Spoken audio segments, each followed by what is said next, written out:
everybody is trying to escape, but the security persons had already surrounded everywhere, and then with armored cars, I wouldn't have an idea if they were asked to shoot anyone, but they were shooting kind of to threaten us to stay in one place, but people were still running, so the shooting continued, didn't stop. So while they were shooting, at some point, they are not shooting like randomly, like maybe releasing bullets often, but just once, just like that. So a lot of people were running towards a direction. I joined them. Anywhere they are running towards, I joined them, just like that. But then, at some point, my sisters already left me. I don't even know where they ran to. The guy that was supposed to be taking care of us also left. So I just stood somewhere, and then I said, if these people are going to kill me, let them just kill me. I was crying, like, God. I was crying seriously. I was saying, just kill me. If I just remember that moment, I'm like, God, if I could survive that, there is nothing that God can't save anyone from. I was crying. I was saying, just shoot me, just kill me, let me just die. What kind of suffering is this? I was crying, and then the guy stopped. And then he was like giving me signal to come closer, come closer. So when I got closer to them, the man said, enter this place. I entered. He gave me water. That was the first thing he did. So it was like, don't worry, no problem. So when he said that, don't worry, no problem, I just felt like, okay, then why is it that they are now chasing us? Is it like they want to save us? Is it like they want to help or anything? So at some point, they brought us together. They were able to they were able to gather as many people as possible, to the extent that we filled this big truck was filled with people. And then some hillocks too had to join in taking us to the police station. They brought books, we started writing our names. Everyone, write your name, write your country, write your name, write your country. Everyone, people were just writing their names and country. We did the same. So they brought us together. And then they told us, okay, they are going to take us somewhere. And then that's where we will sleep for the night. And then they will register us and return us to our country. But before then, a white man came to speak to us. So the man asked us where we are traveling to and why are we traveling. So many people were saying, I was just looking. So many people were saying, there's hunger in my country, they are killing us in my country, there's suffering in my country, there is this in my country. You know, a lot of people were saying their reasons for traveling. He wasn't asking personally, he was just asking the entire people who were there. And then they were filming it. So majority of us had to cover our face so that we don't get captured, but some people were really vocal, like saying so many things before the man addressed us and told us that he's been to Nigeria severally. And then he's been to most of the African countries too, that we have food, a lot of us have good shelter, particularly Nigerians. He kept hammering, particularly Nigerians, there is good food in your country. I've tasted this, I've tasted that. You know, he mentioned most of the meals, and then he told us that there is no cost for this kind of traveling. Do you even know where you're going to? Do you know if it's worth where you're going to and all of that? Then they took us somewhere. They put us together in a particular environment. And then a few days later, they came to tell us that we'll be leaving back to our country. So there was rumor everywhere. People were saying, I pity people that will go back to Nigeria.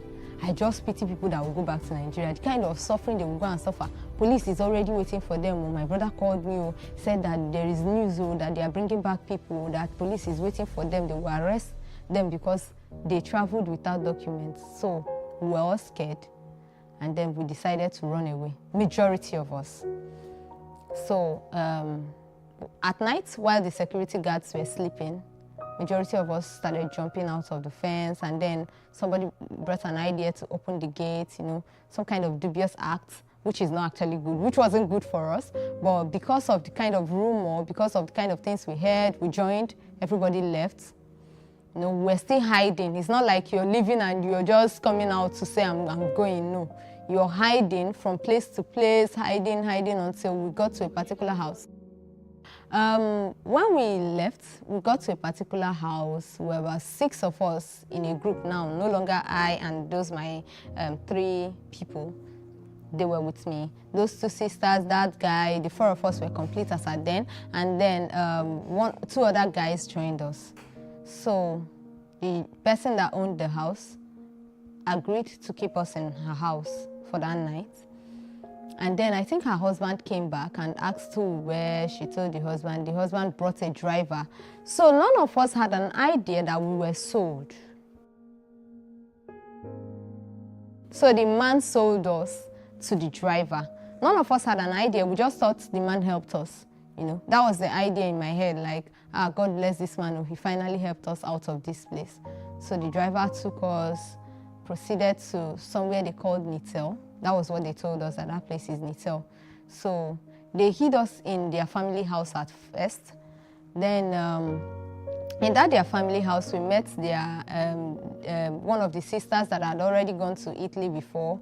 The lady told us she can't speak English, so she had to use diagram to express herself. She gave a sign of water and then a sheep on the water, and then she told us how she was working there. She was washing clothes, that's probably doing dry cleaning or something like that. I don't know what she was doing over there, but me, I just assumed and then I told my sisters, that means maybe she did house help work over there.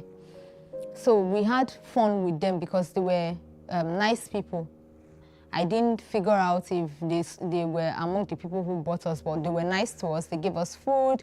That was the first place where I had to brush my teeth, have my bath, It was a good treatment for us. So throughout the 4 days we were in their house, they treated us nicely. And then after a while, the driver came back. And then the driver told us that in a few days he will come and take us. This thing was already summing up to like 3 weeks already within the desert environment. A few days later, he came again and then he said, oh yeah, get ready. You'll be leaving this night. After a few hours, he came back in the night. And then they told us, everyone to lie down inside the hillocks, and then they sealed it. So they took us from there, took us to another garage. Then that garage, they had a lot of drivers now. It wasn't just him. So I think he was looking around for passengers, but didn't succeed that day. So he told us to stay in a particular room, don't come out till he comes back. 4 days later, he came back with food. He didn't take us out of there. After like 2 days, he came back again, came back with food. So I told my brothers that the food is not as if it's enticing. This guy has caged us here. Probably something will go wrong. Let's leave this place. So the man and then the other guy that was with us said, okay, let's leave. Okay, so if we leave now, where will we go to? I say, if I leave like this, I'll be walking down. I would want to see a policeman. They should take me back to Nigeria. What kind of suffering is this one? This place that they locked us for like 4 days. Not as if the house is very enclosed. That same breeze that was even blowing in the other place was still blowing and bringing sand. So that I'm not comfortable here. They said, okay, let's leave. We left. We met some drivers. Those ones, come. They served food, eat. Don't worry, we will take you. Libya, they are not even calling it Libya. They will tell you Libya. I'm like, I'm not going to Libya, Nigeria. No, Libya, like their own is, don't worry, we will help you anywhere you want to go to. That particular place you want to go to, we will help you get there, but you can't go back. So I told my brother that these guys are actually saying that they want to help us go back to go to Libya, but they can't help us go to Nigeria. My brother was like, we intended to go back to Nigeria before. We're going forward though, it's not backward. After everything, we spent a few hours with those guys, no headway out. I told them they are not even ready to take us to Libya. I carried my bag. And it was more like that stubbornness was actually what saved us, because I don't even know what was their plan. But I just told my brothers, I'm not staying here 1 minute again. I'm leaving. So because I was stubborn, they said, hey, if we leave you now, who knows what will happen to you? Oh yeah, let all of us keep going. They joined me. The drivers were offended. They were like, come back. We didn't answer. We left until we met these policemen. So one of the policemen just called us, and then my bros said, we are going to Libya.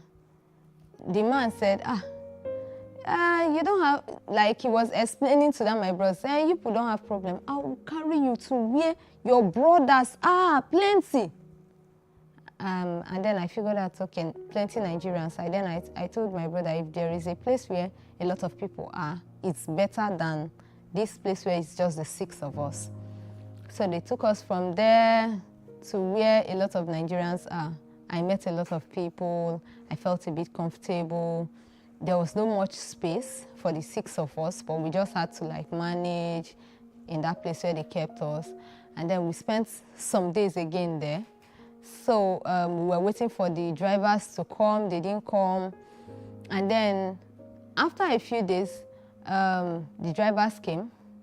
So they started calling, like they shared us into groups.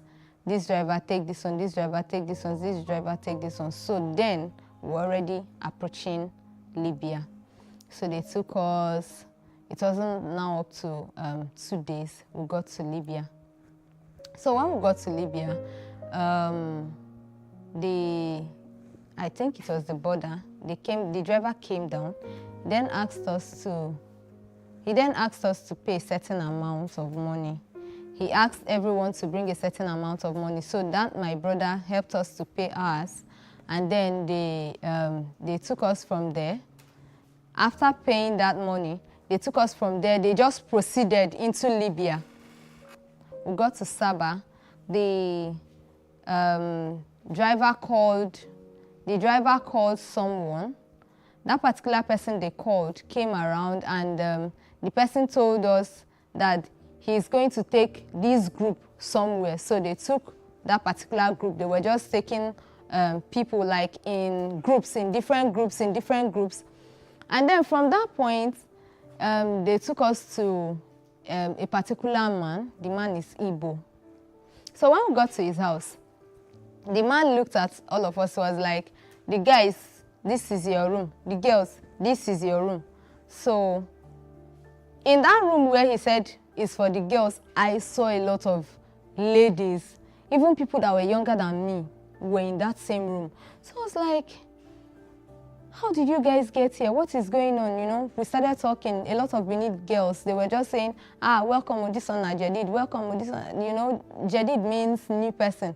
You know, they were just saying a lot of things. And then at the end of the day, I got bonded to a particular lady that really shared her experience. Happened to be that she has not been able to pay her money. So when I asked her, she said 300,000. So we started getting information from the people within that if you're unable to pay your money, you stay there. So towards the evening of that same day, like around 5 p.m., the man came to assemble all the new passengers. All the new passengers come outside, we came out. He took us to a particular hall, asked all of us to sit on the floor. We sat down. He said, we are welcome. We answered. Me, I was even feeling comfortable, believing that this person is from my place. He's a Nigerian, so he should be nice, you know. So when he was about to tell us what Libya was, the first thing was a gunshot. In fact, for like few seconds, I couldn't recover from the shock. I had to hide behind our bros, like the whole of us just held him. The man said, everybody, oh yeah, this way. Like he had to like scatter us so that we don't get to communicate with each other. He had big boys. In fact, those big boys, if they handle one person, I'm sure the person will not survive it. So I was shaking. And then the man said, he just wants to let us know that we are in Libya now. And that now that you are here, he's giving us just a few hours to give him his money. He paid for us, he bought us. He was saying it like, you know, when someone is actually practically trying to pass a message across to you with everything he's got inside, the kind of anger, like I didn't offend this man before. But the way he was saying it was like, I'm just telling you that you have to pay this money within the space of so and so hours. If you don't pay it for the girls, you work and give me my money. For the boys, you die here. So the thing sounded somehow. We just had to like beg him, just allow us to discuss. We are from the same family. He said, okay. After a while, then my brother said, please give us your phone. You are begging in tears. If you're even asking for the phone, it's not up to like, they are not giving you to call. They are giving you to just say, I'm in Libya, please call me back. You can't use their airtime to inform whoever you are informing. Sorry. So at the end of the day, we were able to reach out to the people that invited us to France. Those ones said they would send someone to come and pick us in a few hours. We should be patient. We were there, we were waiting. After a while, I came to call down my bros. Your people, they disturb me with call. Your people, they disturb. If they disturb me again with call, now I go beat you, you know. We're hearing it from our own side, and I was like, is that not bros this person is talking to like this? You know, the fear was more. We pleaded, okay, can we talk to bros? So you have to plead to see a guy in that room. In fact, you're not even allowed to see a guy. They don't give you room to see any guy. So we're able to like talk to bros. How far? Did they call? He now asked for phone again to reach out to them. So he was able to get to them again, and then they sent someone across. So I think the person who was supposed to bring the money was now pricing lower than the 300. I think the person was now saying 250. That was where the anger came from.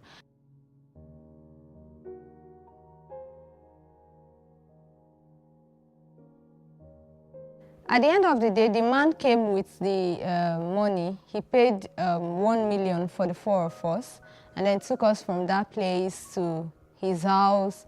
From his house, we moved. It's still within the, yes, still in Libya. So from that place to the sea coast, and the sea coast was not very easy for me as well. That from his house to the sea coast was also very traumatizing.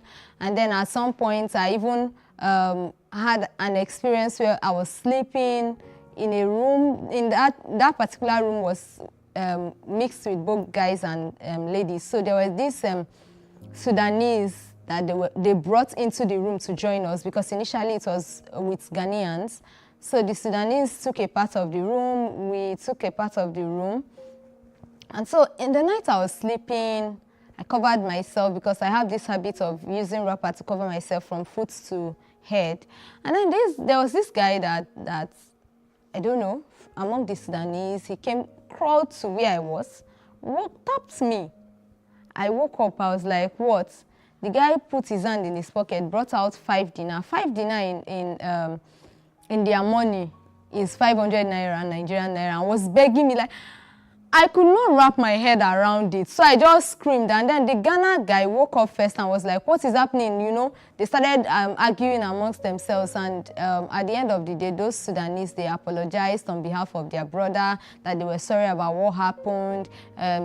Probably he just thought something different in his mind before bringing it, that they are sorry. So the whole thing was migrants abusing migrants,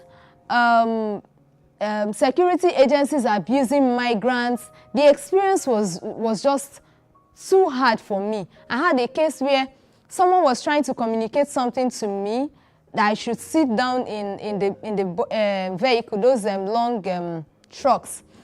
I didn't understand him. I don't know that GAMS means sit down. I'm just new in the environment. But this man had an idea in his head that any language he speaks or whatever he says, I should understand. So the next thing was, I don't know what he used in hitting me on my head. I was bleeding, and then somebody was saying, sit down, sit down. That's what he's saying, sit down. So I sat down, and then I noticed I was bleeding. And the lady was like, sorry, if I knew you were the one he was talking to, I would have told you to sit down. If you are sat down, the guy will not hit you. And then in most cases, for them to say sit down, they will have to shoot, you know, for you to sit down. At least the communication differences should have been understood by them, but the case was different. For them, when they communicate, you don't understand, they become violent. So it was really hard till we got to the sea coast, spent some time around the sea coast trying to cross, had people die. Someone died while giving birth. So had cases of people dying.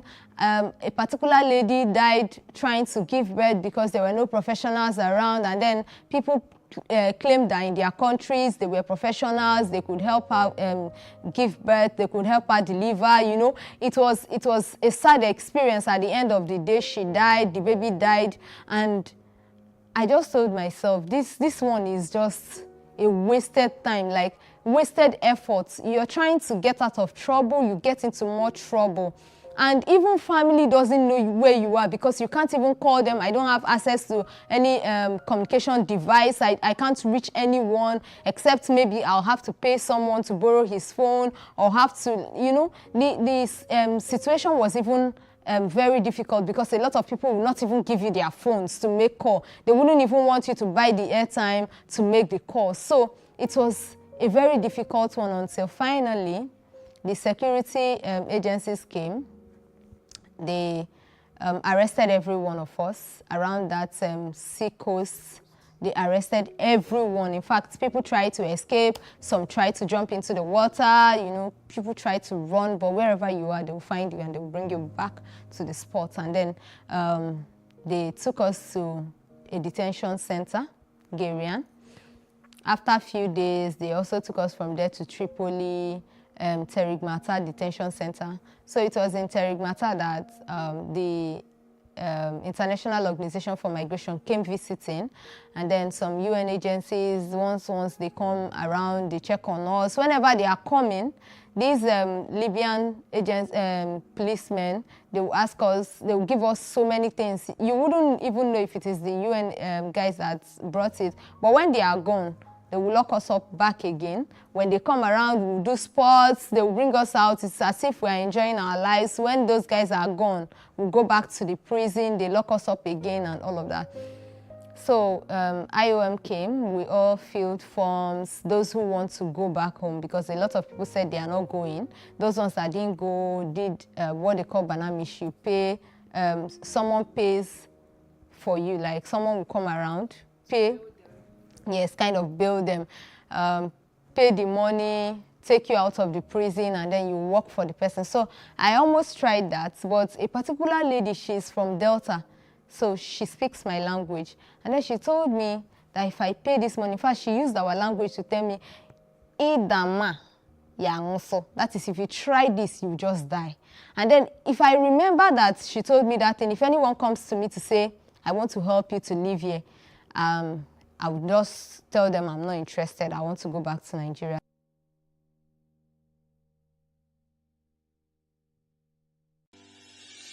Increase the reach of your events or business services. To advertise on Plus TV Africa, please call 0906 000 5719 or 0909 040 8408, or send an email to marketing@PlusTvAfrica.com. Plus TV Africa. Big stories live here. Nigeria's Niger Delta region, from where the black gold fuels Africa's largest economy, where the lines between wealth and poverty has never been thinner. Conflicts, poverty, insecurity, and environmental challenges daily confront the region. How can the Niger Delta story be changed for the better? Join Mamode Akuga at 9 p.m. every Friday evening on Plus TV Africa as he probes deep in search of solutions. Inside the Niger Delta with Mamode Akuga, the authentic voice of Nigeria's oil-rich region.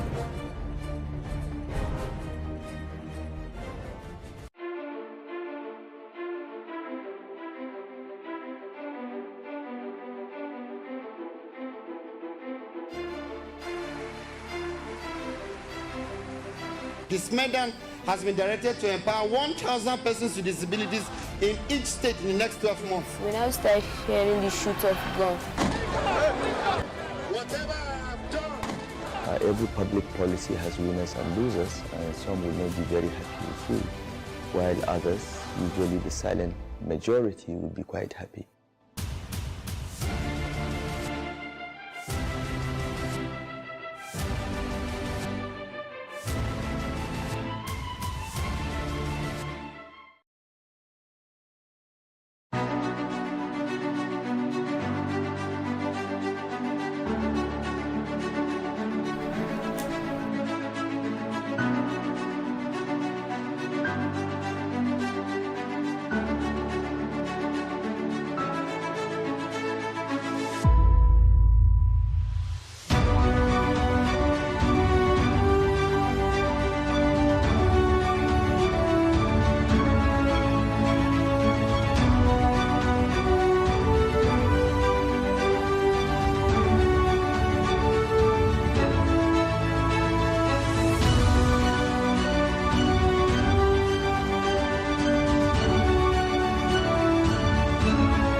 Welcome to Ladies Talking Business. I'm your host, Moremi Akon.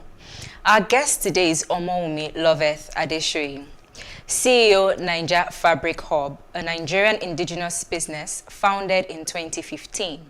She is a dynamic businesswoman controlling multiple businesses, including Posh Lareya Event, Posh Foods NG, and Posh Interior Limited. She is a graduate of English language from Obafemi Awolowo University, Ile-Ife. In addition to her degree in English language, Omoumi has a diploma in French language from the Institute of Language in the Republic of Benin. She is a certified member of NASIMA, Nigerian Association of Chambers of Commerce, Industry, Mines, and Agriculture. And she is passionate about the impact of Nigerian women in business, a passion validated by her commitment as a member of NASIMA Business Women Group, NAWOG. She was a Nigerian representative at the Gemology Institute of Nigeria conference held in Thailand, a delegate at the National Institute of Micro, Small, and Medium Entrepreneurship in India, and more. In 2019, she was a nominee of the highly coveted Obama-led Yali Young African Leaders Initiative Award. Welcome to Ladies Talking Business, Omoumi. Thank you for having me. Great. So fabrics. Your fabric is nice, by the way. Thank you. I wear what I sell. Well, that's a good one. So how can one thrive in this fabric selling industry or business? How can one thrive? For me, I will talk from experience. Okay. I've been able to carve a niche for myself in the fabric industry, and what I do is I source for exclusivity. I don't do the regular. I try to go for what's not really in vogue. I try to source for timeless fabric that in 2-3 years to come, you pick it out of your wardrobe and people still say, oh, nice fabric. But I discovered that most people in the fabric industry, they just want to stock what every other person has in stock. Some people are looking for something different. You know, so you have to be able to offer something different. And most people, the people you're providing the services for, your customers, your targeted audience, once they discover that you have something different, they'll come for you. And that way you'll definitely thrive. And then customer service. You want us to talk about that in Nigeria? Let's talk about customer service in Nigeria. Yeah, I know that's a no-go area, but as a person, I don't joke with my customer service because the Yoruba people will say, where your mouth will get to, your leg won't get there.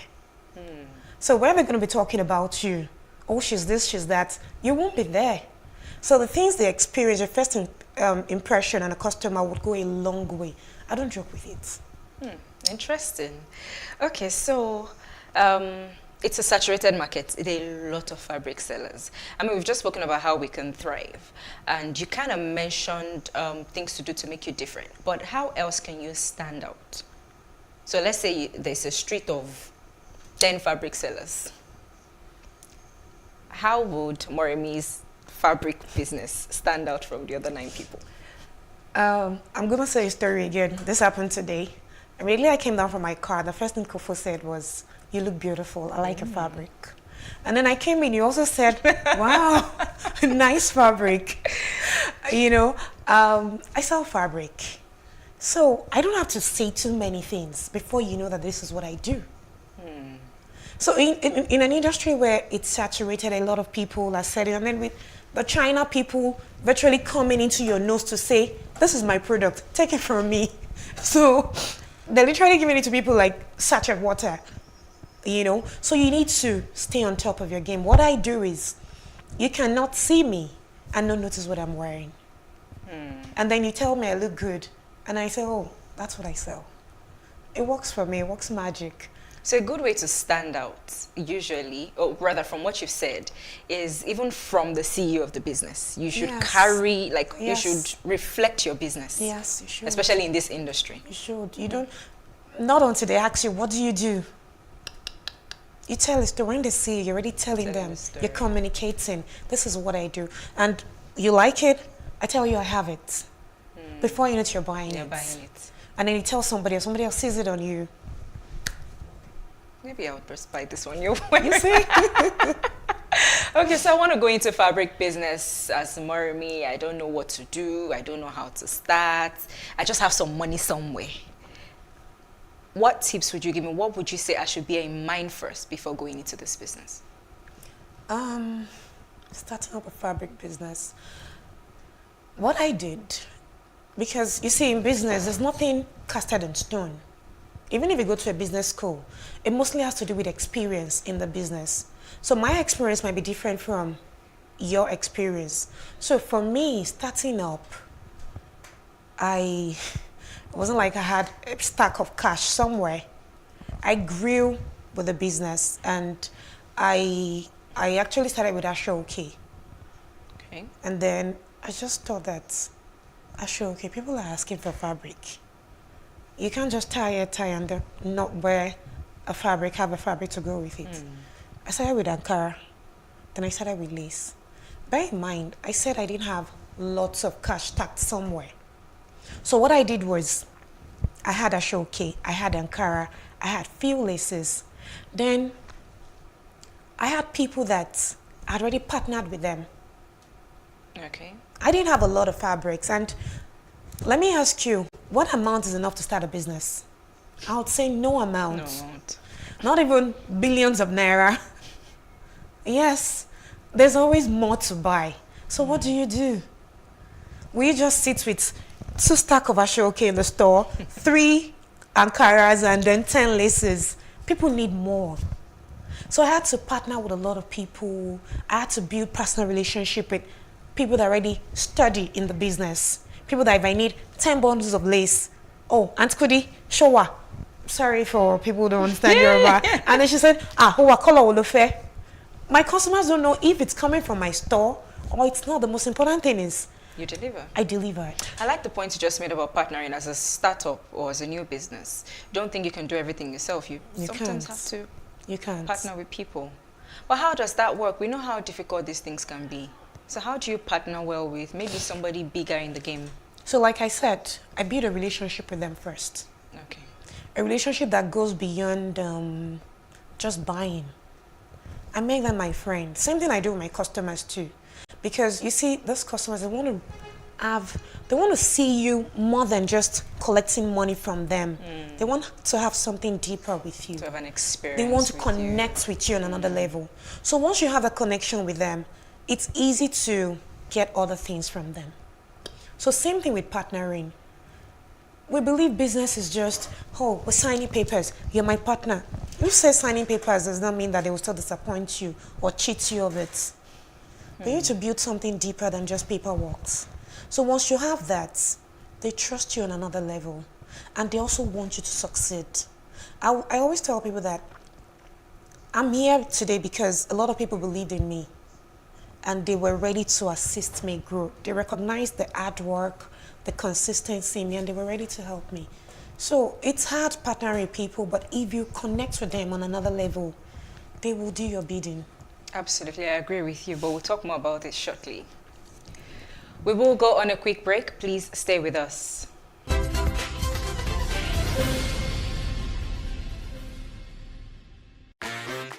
Hello and welcome to Space and Style, a property show designed to connect various stakeholders across the property value chain.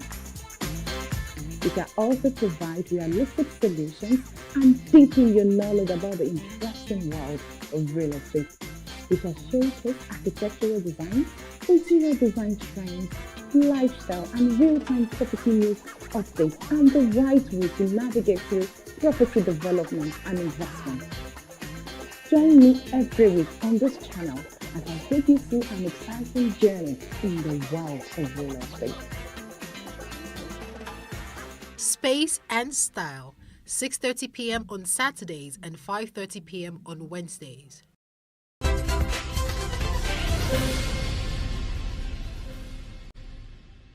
Thanks for staying with us. This is Ladies Talking Business, and our guest is Omoumi Loveth Adeshui, CEO, Naija Fabric Hub. So, Omoumi, I'm sure you'd agree with me that many businesses are struggling this period. So what are you doing as a business owner to still stay afloat? What you just mentioned, with the economy, the currency, Forex, you know, it's terrible. I tell people that when you don't have enough money, it could mar your business and you might not be able to get up. What I did was, okay, as you know, you read in my profile, I'm a member of the NASIMA, I'm a member of NAWARG, I'm a Rotarian, I'm a member of Abuja Chamber of Commerce and Industry. As business owners, we need to tie ourselves to associations that would help you. There are a lot of grants going on for business owners. There are a lot of loans from banks for business owners. But a lot of us don't know. Okay, then the accessibility part. If you belong to associations, they help. A bank or the government would listen more to an association before listening to a body, just a person. You, Moremi, going to meet the government to say, I want a loan for business. I want a loan for women empowerment. Before you get access to the government, it's going to take a long while. But imagine being a member of a national body that's going to hear your views to the appropriate place. It's easier. There are a lot of grants. I've gotten loans. I've not gotten a grant, but if I want to, I will. So business owners should know about that. And join bodies, and join bodies. associations. Yes, it's important. Interesting. Okay, so I like to ask almost all my guests this question. What are some of the main challenges you have faced running let me say businesses, because I know you have quite a few other ones. Main challenges. Let me talk about my food business. Okay. So during COVID, I started a food business during COVID. I opened a frozen food store, and I didn't keep it at just frozen. I started selling other things too. Food. Electricity. Okay. Electricity. It is... Okay, let me just mention 3. Electricity, currency, Forex, yes, Forex always comes up. And then staff. Yes. You said that number 3? No, let me not just say number 3. Number 1, 2, and 3. But the one that gets to you emotionally is staffing. I've been blessed with having the best staff. Oh, wow. Yes, I have been. Or you say once in a while, maybe somebody leaves and then before another person comes, you go through hell before you get the perfect person again. Staffing is difficult. Yes. Wow. Well, I hear that a lot. But why do you think that is, though? Because a lot of people don't understand. I mean, not all of them. Like I said, I've been blessed with some really, really good staff. But you see, those ones that are not good, they'll make you see hell. There'll always be one bad one. Then Forex, oh my, I cleared... Almost everything that we do in this part of the world, we import. Yes, we do. So Forex is always going to be an issue. How have you been able to manage that bit?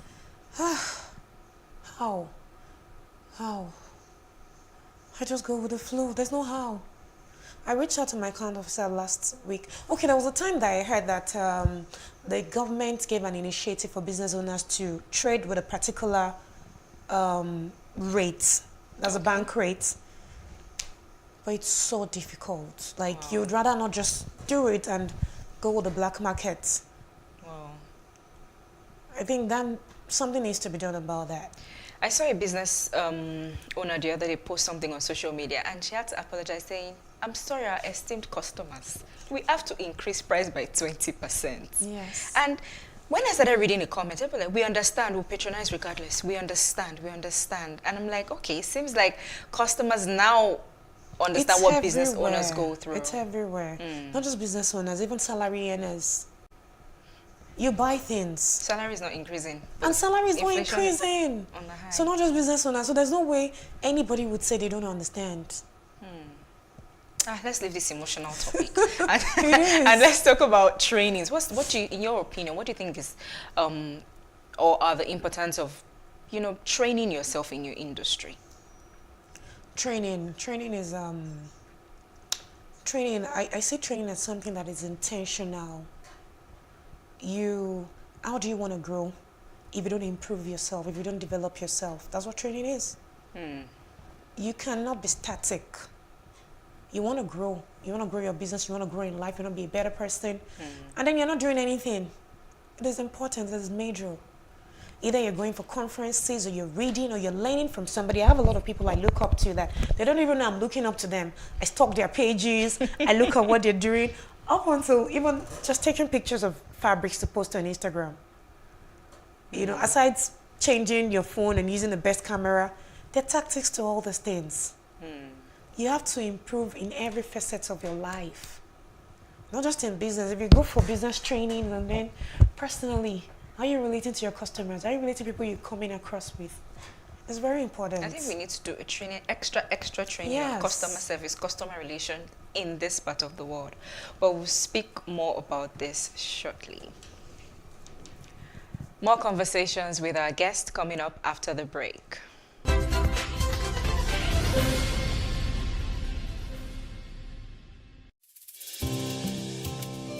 For me, I wanted to change that culture. I didn't believe that until you see a white man or you see a foreigner in the kitchen before you can believe that, you know, good food is going to come out of that kitchen.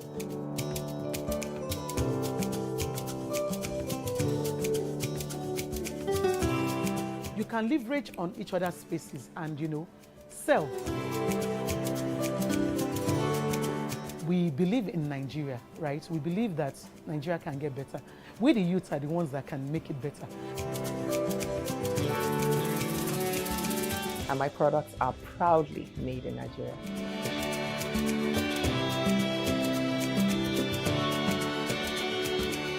Made in Nigeria, showing every Tuesday at 10:30 p.m. and repeats on Saturday at 8:30 a.m.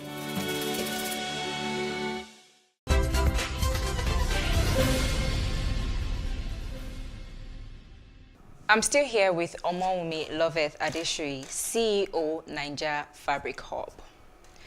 So Omowumi, what changes would you like to see from, because I'm asking this question because you're in a lot of business bodies, association, and you would have more experience on some things.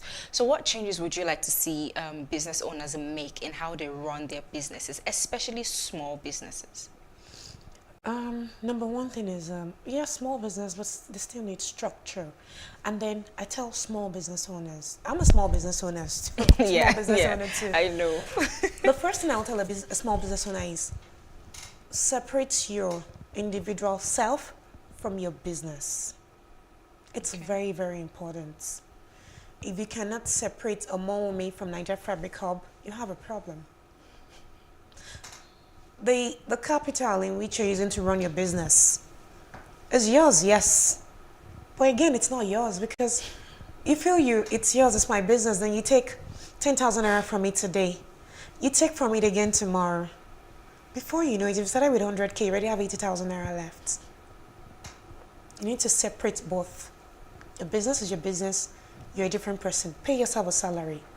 And if you can't afford to pay yourself a salary, maybe find a side also that wouldn't make you touch from your business money. It's hard. Yes, it's hard. Yeah. But you have to. Because you're just starting. It's a small business. The moment you start taking from it, you're going down. And then you don't have anywhere to replace it. It won't work. I agree with you. So for someone who's doing business or who has businesses in Nigeria, what lessons have you learned from running a business in Nigeria? I've learned to be extremely patient and tolerant. Yes. I've learned to not focus on my losses. Okay. Because it just pins you down. Yes, there will be losses in business.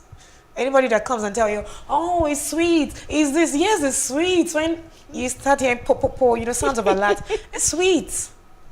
But there are times you make losses. Are you going to dwell on the losses and not move on? You cut your losses and move on.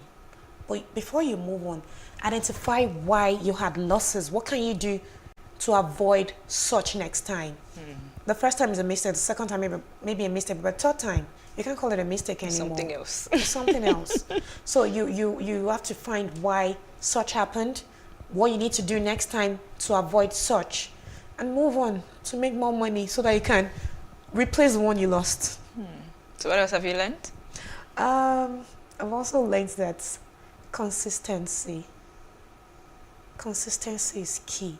You can't tell somebody today that you're selling Ankara laces, and then they come next tomorrow, there's no Ankara today, there's only lace. They come next tomorrow, there's no lace, so but there's just one. There's only a show, They won't come again. They won't come again. So I've learned to be consistent. In everybody's mind, I want you to say, if I get to a store, I'm going to see what I want. If I call her, she's going to solve my problem. We like solution providers, not problem solvers. We like solution, people giving solutions to everybody. I need something. I don't know who's going to have it. Oh, Wumi is going to, I trust her, she will have it. Yes, it's consistency. And then improving by the day. Don't be static. People will get tired of you. Oh, another thing. How do I put it? Change. People get bored easily. So you have to keep doing your Yes, things, if you evolving. notice those big brands, they're not static. They're improving. They're bringing something new to the market. Even as a small business owner. Okay, let me give you an instance. This year alone, I've changed my paper bag twice. Okay. And I put it to especially my WhatsApp status viewers, and I'll be like, okay, I want to change our paper bag. What do you think we should do? Do you like this? Do you like that? They want to grow with you. They So like you're to getting them see involved something. in the process. Yes, it works. Okay, well, before I let you go, you've said a lot, and you're making me think. But really, what drives you as Wumi? What drives me? I don't want to be poor. I don't want to be poor. And then, okay, now let me be serious. What drives me as a person? I grew up in a family of, I come from a family of 6, 3 boys and 3 girls. My dad is below average. My mom used to be a trader in Moshi on Igbon market days, if you can picture that. Yeah. Growing up wasn't really fun. But I have clarity on what I want to be. I have clarity on how I want to see myself. How do I get there without a rich father? Thank you so much for coming You're on the show today, welcome. Wumi. Wish you all the very best. Thank you. Many thanks for watching this episode of Ladies Talking Business. Do join us this same time next week for another episode. Don't forget to follow us on PlusTvAfrica Lifestyle on YouTube to catch up with our programs. I'm Moremi Akonwo. Bye for now.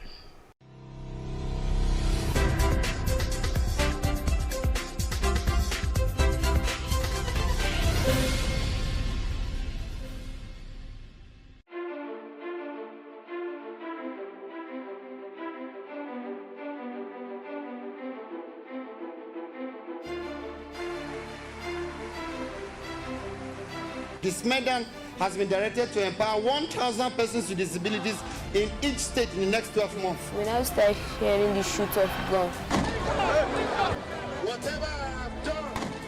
Every public policy has winners and losers, and some will not be very happy with you, while others, usually the silent majority, will be quite happy.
This your treacherous body would have been manure for the motherland. Listen to the words of a corpse. You cannot win this war. My production career started off practically by some form of divine intervention. I work in TV production, and I've done that in advertising for over 20 years. I do storytelling as well. I do narrative. I've done films, TV series, etc. I taught myself to draw, and that meant 4 hours of sketching every day, minutely competent, where people will say, this doesn't suck. You actually have to practice. For God's sake, Emeka, we don't even have enough guns or food. What were you thinking? If you and Uzogo had not unleashed your unique brand of madness last January, we wouldn't be swimming in beers and blood. It was a revolution! I was one of my uncles, and he got me a job in, then it was Vanguard newspapers in Apapa. And I got to meet all my heroes because in those days, I knew every cartoonist of every Nigerian publication by name because I would always look for the signature. Advertising was obviously the way to go. English then, if you're doing English, you're either going to be a teacher or something. I was like, no, this is a cool industry. This industry is really cool. It's really being paid to be creative. I was sent around the agency to learn every aspect of advertising. And when I got to TV production, the then head of TV production of SO and U, then Mr. Greg Odutayo, said to me, okay, I want him. So he just made a request. There are many highlights. I've won awards for films I've made, TV series I've done. But let me just jump forward. The most recent thing I've done I'm extremely proud of is being one of the 3 directors on MTV Sugar, Niger. Then you have to learn. So when I came into production, I was always asking questions. So I was on a quest to know why this visual image was better than this visual image. And that got me into studying and learning about production. It helps to be always focused on what will make you win. There's a very healthy sense of motivating yourself to always get things right. Make sure your work is up to standard. It resembles anything else across any other platform across the world. The second thing is it must have your identity. It must have your strong cultural identity.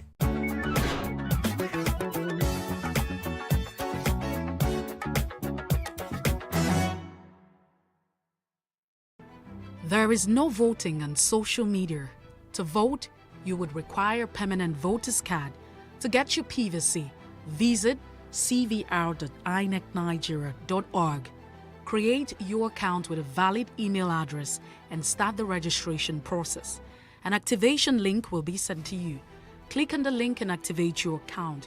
Fill out the form, pick and submit a convenient date and time for your biometrics. Print the application slip, which should have your QR code. On the appointed date, go to the nearest INEC office for your biometric capturing. Thereafter, you will get a registration slip to pick your permanent voter's card when ready. Get your PVC today. This message is from PlusTvAfrica.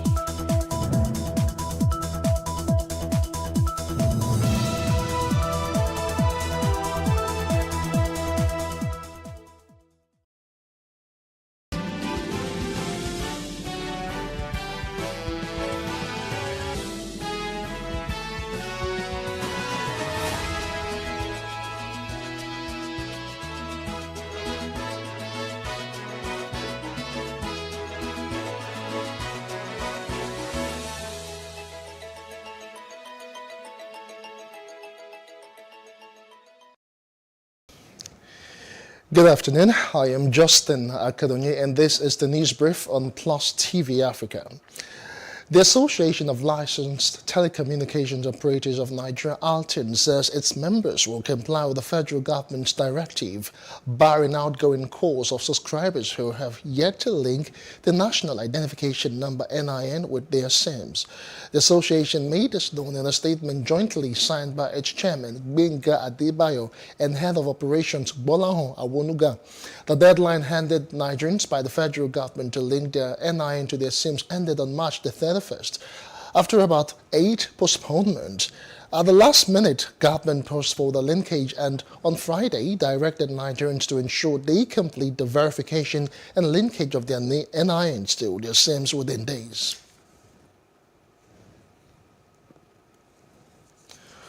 All right, we'll move on now. Our former chief imam of the Upper Legislative Quarters Mosque, Sheikh Mohammed Khalid, has been appointed to lead another Jamaat mosque in Abuja. The imam was sacked by the Upper Mosque Steering Committee over a sermon that criticized the government's failure to stop insecurity in the country.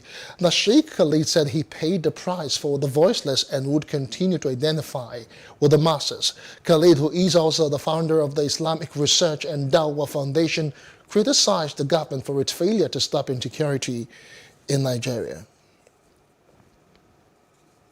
Now, the Sultan of Sokoto and leader of the Jamaat Nasrul Islam, Mohammed Saad Abubakar III, has blasted the federal government over its inability to provide security for its citizens. This is coming in the wake of the Kaduna-Abuja train attacks.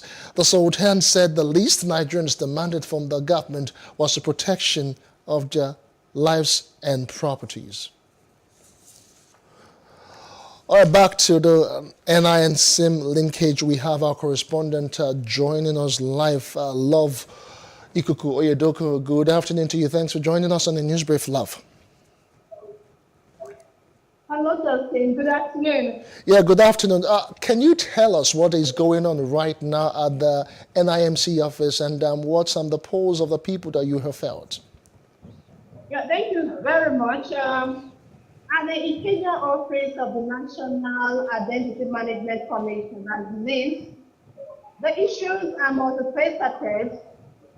Majority of the people here complain of not being able to carry out any official transactions because they are told their NIN is BVN generated. So they have to come over to NIM's office and they are told to do a fresh registration. Some are just for correction purposes. You know, what they filled in their NIN does not correspond with what they have, you know, in their bank account details. You know, and some of them, they said they were turned back at the passport office at the point of trying to obtain a fresh passport or even do renewal of their passport, you know, and they are told that their NIN is BVN generated. Though it's pretty difficult getting people in a fresh NIN, everybody here, most of them seem to be coming for one correction or the other. And I put a question to them, why is it that they are all turning up today to effect these changes?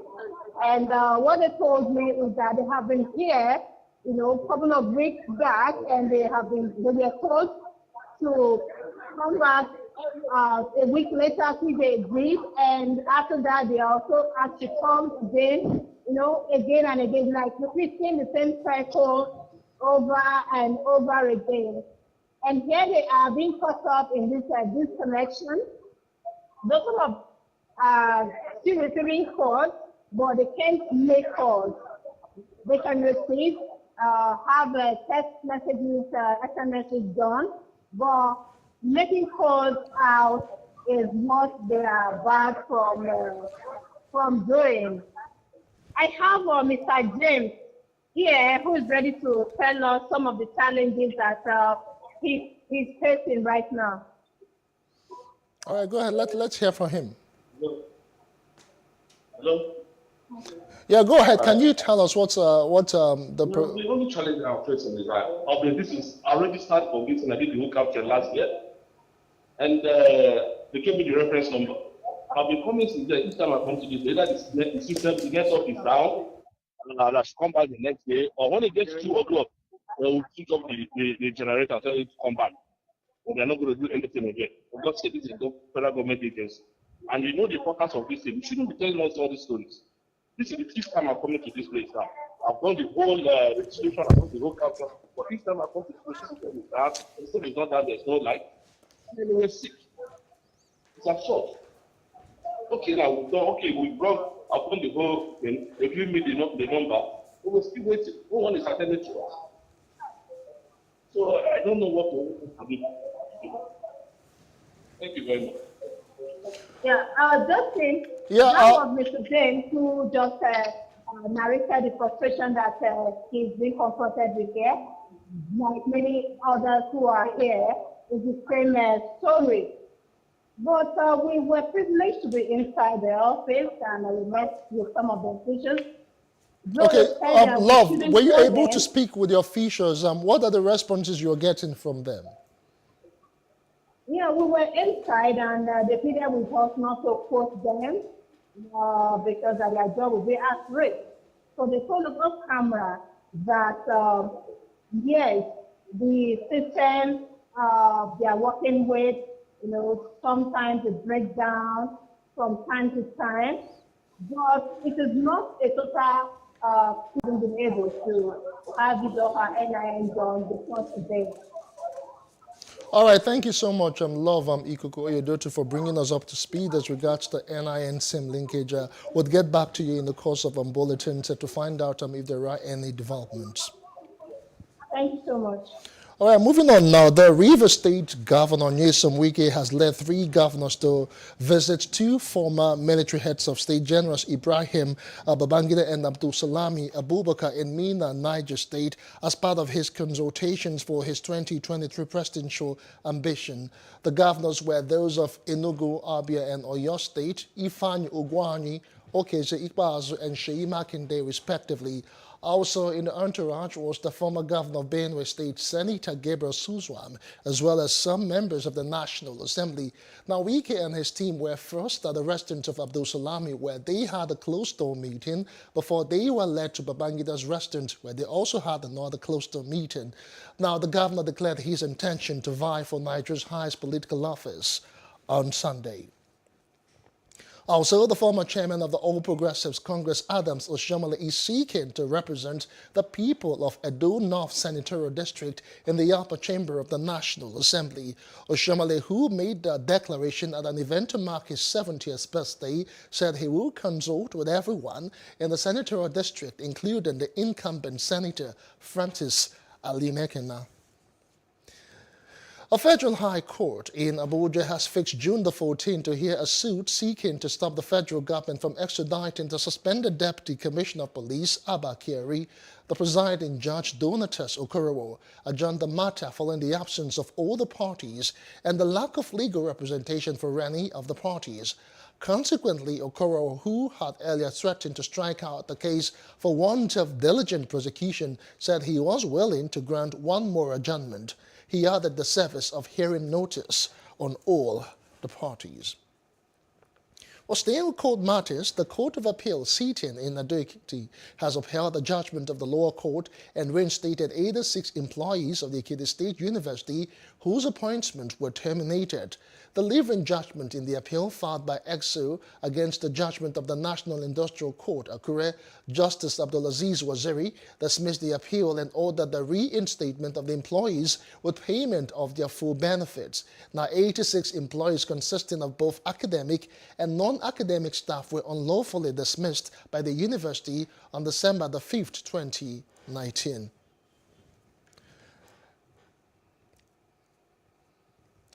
All right, Chief Judge of the Federal Capital Territory and Chairman FCT Judicial Service Committee, Justice Hussaini Baba Yusuf, wants access to justice for victims of health rights violations to be on the front burner in Nigeria.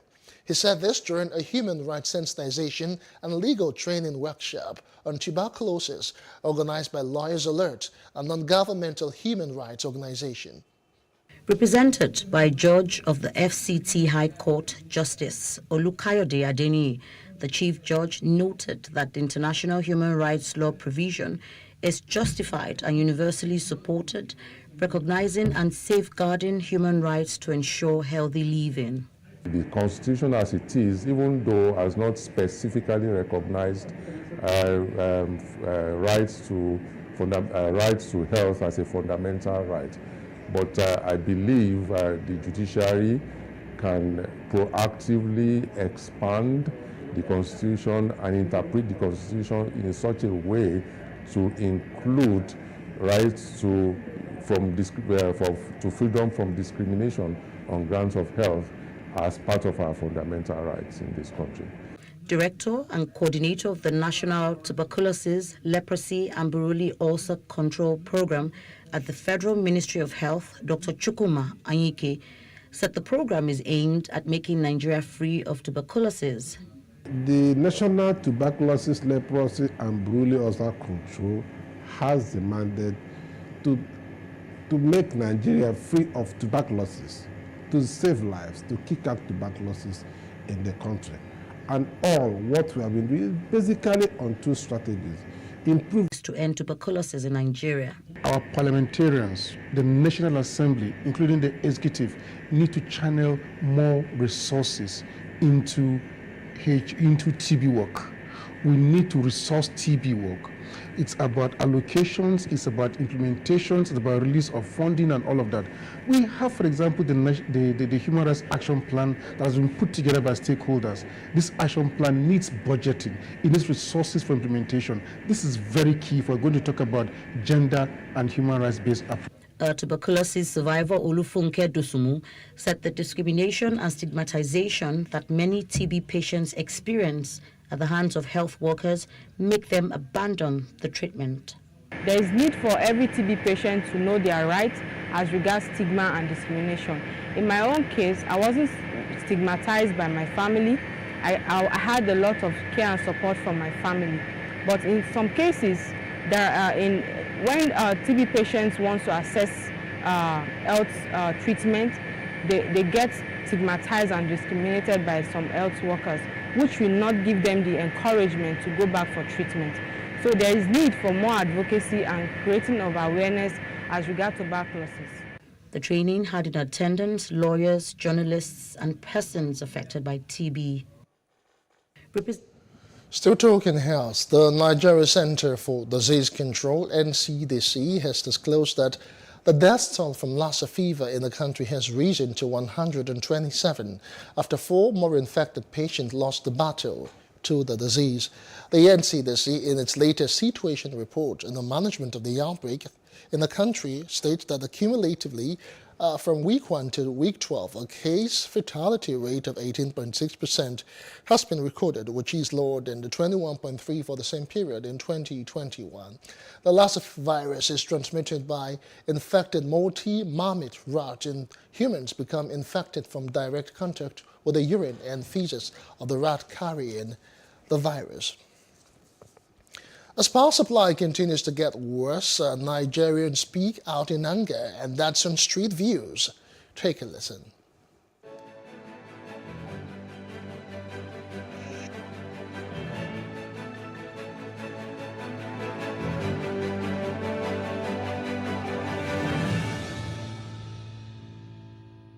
I burn generator from almost on daily basis. I mean, by the time I calculate the money I spend for fuel on daily basis, and I honestly tell myself the truth that this power issue is something else. It's really dealing with us Nigerians. This thing is affecting so many companies. My daughter has a company. I know how many fuel we run every day. People that cannot afford such, they end up packing up and going to other countries. Can I say in a month we'll have like 3 times? Is that power supply? So every day I burn fuel. Every day I buy fuel 2,000 in my house. It's very ridiculous. We are being cheated. There is no light. I live at Ikoyi.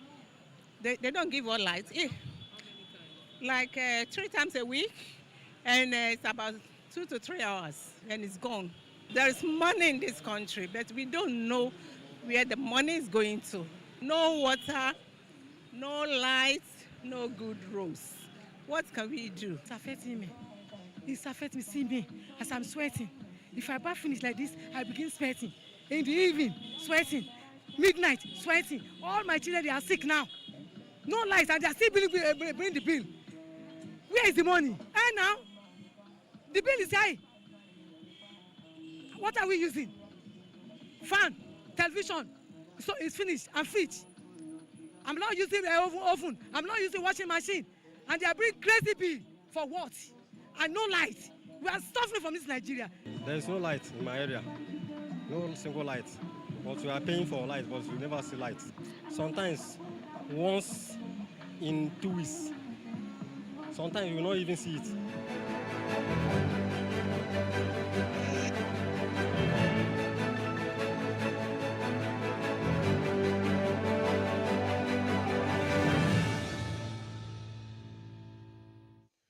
And now to other parts of the continent. South Africa has suspended its COVID-19 containment plan for 750 days after it was implemented. President Cyril Ramaphosa said the measure was due to a drop in the number of infections. He said the COVID relief fund was to remain in place for the time being, as well as certain precautionary measures such as wearing masks indoors. These regulations were to be phased out after a 1-month transition period. So far, 44% of the adult population had been fully vaccinated. According to the latest official figures, South Africa had 685 new daily infections and 2 deaths on Monday. The Kenyan motorists have endured another day of major fuel shortages with hours-long queues and strict rationing at petrol stations as pumps across the country run dry. The government blamed hoarding and panic buying for the snaking lines at refuel sites that worsened over the weekend, but oil dealers said they were owed outstanding subsidy payment from the state. At many locations in Nairobi and elsewhere, motorists are able to find petrol after many hours in line with cars. Motorcycles and minibuses were limited to a rationed amount. The crunch began last week in Kenya's west following a row between oil marketing companies and the government over subsidy payments. Now, the government pays oil providers to subsidize costs at the pump for motorists, but these companies said they were waiting on 4 months of outstanding payment. And outside of Africa now, 5 people have been killed and more than 10 injured when a pickup truck crashed into a train in southern Hungary, derailing a carriage. The accident happened at a crossing in Mainzend near the Hungarian-Serbian border. A police spokesperson said 5 people in the truck were killed and there were injuries both among those in the truck and on the train. The truck was registered in Hungary and was carrying local workers. Now, Russia will present factual evidence to the United Nations Security Council that its forces have not been killing civilians in Ukraine and were not involved in the event in Bucha. That's according to Vasily Nebenzia, Russia's envoy at the United Nations on Monday. We have factual evidence that proves this point. We intend to present it to Security Council as soon as possible so that the international community is not misled by the false narrative promoted by Kiev and its Western sponsors. Look, this is a warfare, and in warfare anything happens, and you cannot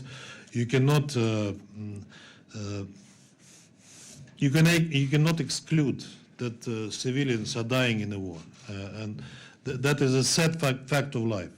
But the footage that we are being presented with, in particular in Bucha, on which I spoke,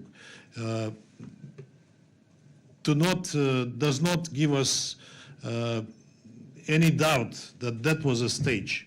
That was a stage, and we will present more evidence on that tomorrow when we speak in the Security Council.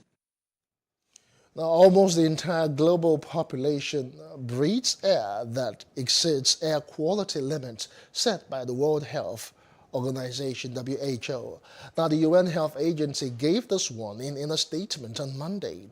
It said even though a record number of more than 6,000 cities in 117 countries now monitor air quality, people in those cities still breathe in dangerous levels of fine particles and nitrogen dioxide, with people in low and middle-income countries suffering the highest exposures. The bad news is that when we look at all of this data, still what the data is telling us that a big proportion, almost 100% of the global population is still breathing air that exceed the standards recommended by the World Health Organization. We have about, with the cities that we have been assessing, we have about only 10% of the cities who comply with the PM 2.5 or PM guideline values. And for NO2, we have 23% of all cities that may comply. This is not a very good sign. Based on the monitored settlements, air quality is the poorest in specific regions like the Eastern Mediterranean region, the Southeast Asian region, and also Africa. And there has been also a huge difference between high-income countries versus low and middle-income countries for particulate matter. For NO2, the pattern is a little bit different in the sense that we see much less difference between low-middle-income countries and high-income countries, showing that this is still a huge problem even for high-income countries. And as it was mentioned at the beginning by my colleague, NO2 is a gas that is mainly coming from anthropogenic fuel combustion. This is a very good proxy indicator for urban air pollution, and this is linked often to transportation. So this is really a sign that countries still need to work on that and much more effort to reduce the emission of NO2. Now, French far-right leader Marine Le Pen, who is narrowing the gap with Emmanuel Macron ahead of presidential election, has gone out of her way to stress she is reasonable, focusing on further detoxifying her image. Le Pen, whom Macron beat with 2/3 of the vote 5 years ago, has gotten so close behind him that who will win in a likely runoff on April 24 is now within the margin of error, an opinion poll showed yesterday. Now, since her resounding 2017 defeat, Le Pen has patiently worked on softening her image, striving to appear as a potential leader rather than a radical anti-system opponent. Now, polls show this has worked, with one saying the once vilified candidate has become the second most liked politician in the country, something long thought impossible in France. A business news now. The developing East Asia and Pacific countries is projected to grow by 5% in 2022 amid resurgence of COVID-19 pandemic, tighter financial conditions, and the Russia-Ukraine war. Now, the World Bank disclosed this in a new release for East Asia and Pacific Economic Update. The risk of capital outflows, which could put pressure on some countries' currencies, could induce premature financial tightening. The bank said overall economic growth in developing East Asia and Pacific countries is projected to grow to 5% in 2022. Now, 33 companies have been granted tax relief for 3 years by the federal government. This is a pioneer status under the Industrial Development Income Tax Act in 2021. This was contained in the quarterly PSI report released by the Nigeria Investment Promotion Council. The report also revealed that investments made by the 33 companies during the year amounted to 543.88 billion naira. It also noticed that the government declined the applications submitted by 10 investing firms, including the popular fintech Flutterwave. During the review, have generated 346.6 million naira from tickets sold across the country in March. Patrick Lee, the national president of the association, disclosed that the figure represented 45% increase compared to 189 million realized in March last year. It will hand out stricter punishment for on-court misconduct. Now, this is according to the men's governing body ATP. It told players it was also reviewing its penalties for serious violations and repeat offenders. Australian Nick Kyrgios was fined a total of $60,000 after the 26-year-old's outburst at Indian Wells, and subscribe to our YouTube channel at PlusTvAfrica and PlusTvAfrica Lifestyle. I am Justin Akadonye. Many thanks for watching.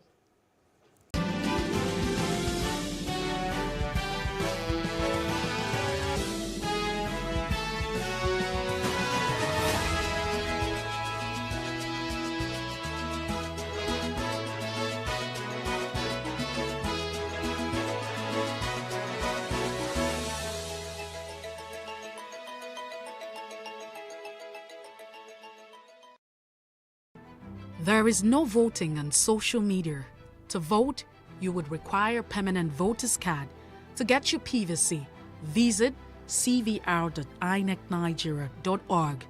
Create your account with a valid email address and start the registration process. An activation link will be sent to you. Click on the link and activate your account. Fill out the form, pick and submit a convenient date and time for your biometrics. Print the application slip, which should have your QR code. On the appointed date, go to the nearest INEC office for your biometric capturing. Thereafter, you will get a registration slip to pick your permanent voter's card when ready. Get your PVC today. This message is from PlusTvAfrica. Increase the reach of your events or business services. To advertise on PlusTvAfrica, please call 0906 000 5719 or 0909 040 8408, or send an email to marketing@PlusTvAfrica.com. Plus TV Africa. Big stories live here.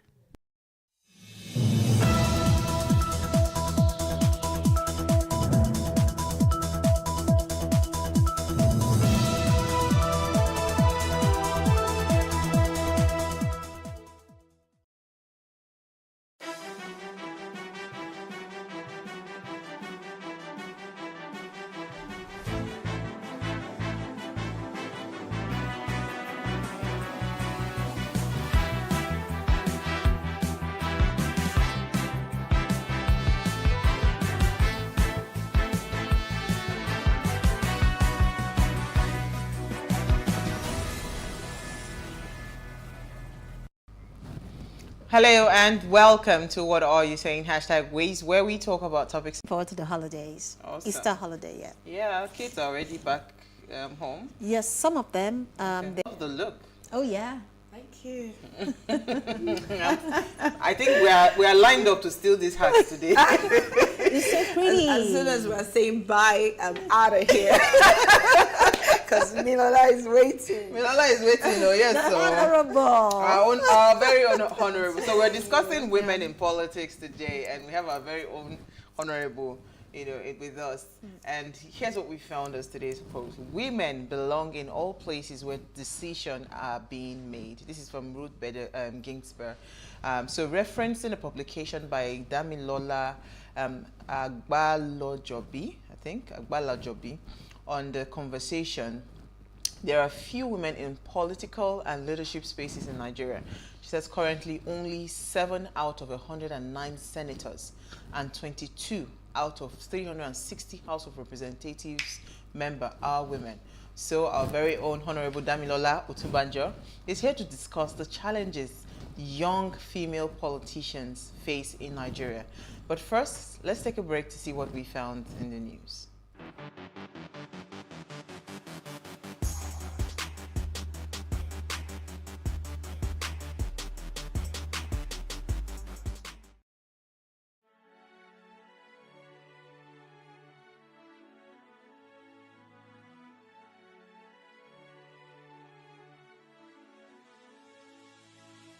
It is engagement we need to have. Those who suffer miscarriages are never taken into account. Members of the National Assembly are also influence peddlers. You are sitting on Nigerians' money. From the Babin, I pay my rent. On the Babin, I send my children to school. A consultative engagement. No any tangible notification before they ban us. It's one thing for people to be at your back and the heat of the moment, and another thing for them to still be with you when push comes to shove. I will do everything to take Lagos out of the national grid.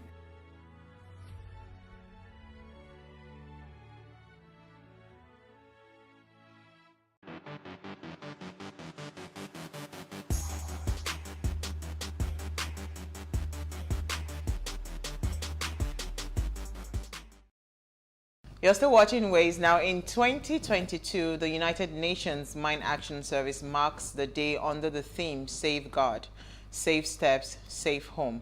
The focus of the observance is on the impressive achievements of the global mine action community, starting with the work of the international campaign to ban mines, founded in 1992 and awarded the Nobel Peace Prize in 1997, as well as on the achievements of UN member states in the period since the Mine Ban Convention came into force in 1999, and on highlighting the work that remains to be completed. Save Ground is the name, the global campaign turning minefields into playing fields, which was launched by the Secretary General of the United Nations in 2019, and the concept of clearing the earth of landmines and other explosive hazards to make it safe for development.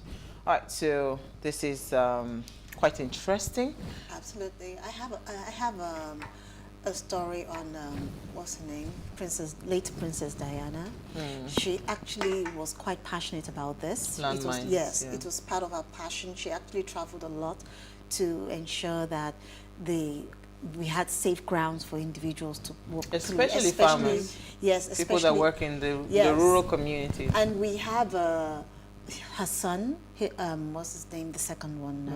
Harry. Harry, thank you. Harry has actually taken that on as well to, walk through the same path as the mother currently. Awesome. Yeah. Awesome. So it's something that we should actually take into consideration, because a lot of people do not know they are actually walking on a surface that has been, bombed or has been planted, has been bombed with landmines. So you have to be very careful. But they have them in war-torn countries. Not different areas. Not only war-torn countries. In some cases, even where you have cartels, you have individuals who are drug lords. Yes, who are drug lords. Yes, they also have things like that to actually protect themselves. Yeah, in Africa. Not only in Africa. No, I'm not talking about Africa. I'm talking about around the world. Around the world. All right, enough of that. Let's move on. So who are we starting with? Let me start with you, Manny. What's your story? Okay, I actually have two stories, so I'm going to tie them together because they talk about Nigeria's economy. So the first one, Punch newspaper says, experts predict further depreciation of Naira.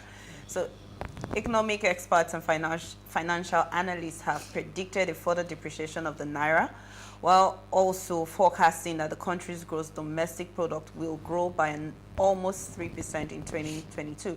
So according to the regional head of equity research, West Africa, Standard Bank Group, Muyiwa Oni, who was one of the speakers at the webinar, the financial institution forecast that the Naira's value will drop as the year progresses. So he said, we predict that the currency on the official market will be around 440 Naira per dollar from around 416 or 417 that it is presently. So our view is that as long as we don't see formal reforms in the foreign exchange market, the shortage will continue to persist. So, yeah, I'm going to go straight into the next one that says, Punch newspaper as well, 2 million people will start receiving 20 billion Naira monthly from June. This is by the federal government. So the Minister of Humanitarian Affairs, Disaster Management and Social Development, Sadiya Farouk, says that 2 million people will start receiving about 20 billion from June this year as basic cash transfers and conditional cash transfers under the National Cash Transfer Program. So it was gathered that the federal government will pay the 2 million people 5,000 Naira each under the basic cash transfer and an additional 5,000 under the conditional cash transfer. So this implies that government will be spending about 20 billion on the beneficiaries. So for me, the Naira, we're reporting that there's going to be further depreciation of the Naira, and then we're talking about the government giving out 20 billion on a monthly basis, to people. For me, I just feel like, why give them 5,000 Naira each? Why don't we just create different things for them? We can, build things like technical college, build different infrastructural equipment so that these people can learn something. Because you give a man a fish, he's going to come back tomorrow to beg for another fish. So why don't you just teach this person how to fish? So create the environment where they can learn different kinds of trades, different kinds of skills, and then you will take them off the street, and you don't have to worry about giving them 5,000 naira. You know, so when I see these things, it actually even breaks my heart. So I was watching something, I can't remember where it was, and I saw empowerment program, and it's still the same crappy things. You see, they will line up sewing machine, line up grinding machine, line up, like, how do these people, you know, how do these people actually perceive us as Nigerians? Do they feel like we do not have the capacity to do great things, right? Why do we keep on saying empowerment are things that, because giving me 5,000, really, what can 5,000 naira do in this day and age? You get? So if we're thinking solutions and we're thinking, okay, I want to build, like, for instance, a massive factory where you can come and work on a daily basis, you know, maybe making something and you're earning money on a daily basis. It's much more than a 5,000. So take, for instance, a friend of mine said she went to New York Fashion School. I always bring up that as an example. Yeah. So she said that in New York Fashion School, there is a massive factory where they make clothes productions, where if you go, it is only button that is your specialty. Yeah. You are coming, so they are bringing the clothes, you're only sewing the button. That's all you're doing. And you are paid per hour. Somebody else is fixing the zip. Somebody else. We have the market. Like, we are over 200 million people. Yeah. Why are we not thinking solutions in the direction where, for instance, you build a big, Nigeria is big on fashion. Build a big fashion factory where I come say, okay, it's jeans production that they are making, just jeans. And somebody is in charge of sewing the jeans together. Somebody is in charge of putting the buttons. Somebody is in charge of zipping it up. Hacking. Then at the end of the day, you are paid per hour. It will be much more than just giving 5,000 naira. Like, it does not make sense. You know, there is what's it called, gratitude, or what, reward in labor. The moment you introduce something like this, that means very good human beings. These are the things that actually promotes the entitlement mentality because in Nigeria. To them is we want to eat part of. And that means that you've not helped them in any way. So many people have said that the government is actually doing this to line their own pockets. That is, but I think there are better ways. And they don't actually, so when people accuse them, they actually have not given us any other reason to. Because look at now, for instance, I had a very ridiculous stuff this morning. The budget for education was about 100 and something billion, right? The budget that the federal government claimed that they used to feed children in school was over 200 and something. Yes, like, twice that money. Like, it doesn't make any sense. Always. What is ASU asking for? Always. You understand? This is what ASU is asking for. This is what you are collecting. Like, it does not make any sense. Crazy. You know, let's move on to your story quickly. Like, we don't have time. Like I say, these people, they know what they're doing, bottom line. Anyway, because of the topic we're talking about today, which is about women in politics, the story actually resonated with me, and I took the headline, which says 2023, take advantage of our gender-friendly policies. PDP tells women. So the People's Democratic Party, PDP, has advised eligible party women to take advantage of the women-friendly policies, which I tried to dig out online to see if I could get some of the policies that, they had. I couldn't actually get some of them, but however, said that they should come online and, come on board and run for various elective positions in 2023. And the party gave the advice in a statement by its national women leader, who is Professor Stella Efa Ato in Abuja. And it's crucial that we understand that we have individuals who are interested in being in politics, and they are interested in politics, but they do not even know how to go about it. And we have women who feel that it's actually the terrain for men, which is why I'm also excited about this topic we are having today. And of course, who else but our wonderful, honorable Milola to come and talk to us about it. All right, so my story is quite interesting because, drum roll, from tonight, they say that if you have not linked your NIN to your SIM cards, from tonight, the federal government has ordered all telecoms to ban you from at least making calls. For now, you'll be able to receive calls, but you will not be able to make calls. So all those subscribers that are yet to link their NIN to their phone number, effective from tonight, April 4th, right, at 12 midnight, you cannot longer make calls. And this, the Minister for Communications and Digital Economy, Issa Pantami, announced this in a statement, you know, as part of the move for implementation of the NIN SIM link policy of the government. The statement was jointly signed by the Director of Public Affairs Nigerian Communications Commission, Ikechukwu Adinde, and the Head Corporate Communication National Identity Management Commission, Kayode Adegoke. So the federal government has mandated all telecoms subscribers to link their SIMs with NIN since December 2020 as part of the regime's policy for security and social policy, right? But Nigerians have faulted and the effectiveness of this linkage, you know, and the effectiveness of this, of course, people are linking it to things like the kidnapping of Abuja, Kaduna train passengers and other victims. They are falling, you know, asking for ransoms and all of that. They use phone calls to do all of these things. So it is important that you understand the security risk, not linking your SIM card to an identification. Anybody can just pick up a SIM and call, and nobody can trace it. So that will no longer happen from tonight. I like that. I just wait for the day they would implement what they say. We are waiting. No, I think this one is becoming an issue that is out of hand. You know, they said over 125 million SIM cards have had the NIN submitted for linkage, verification, and authentication, while the NIMC has issued over 78 million NIN till date. So, I mean, it's... I think they're going to postpone this. You think so? I'm waiting for them to announce. All right, so on that note, we'll take a break from the conversation. When we return from the break, we'll be speaking to our Honorable on the impact, right? How women, young women especially, are coping in politics. Stay with us.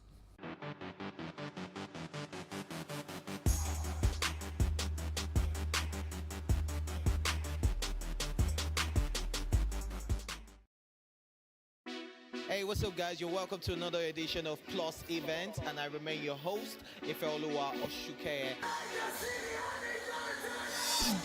Your absence isn't an excuse anymore, as Plus Events is all you need, as we bring you the glitz, the glamour, and loads of fun. Oh, definitely.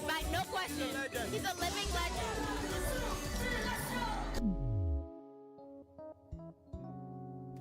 Oh, God forbid, Holy Ghost fire, I know. I just want to be blown away. I want to be wild. This is 11 years of doing it.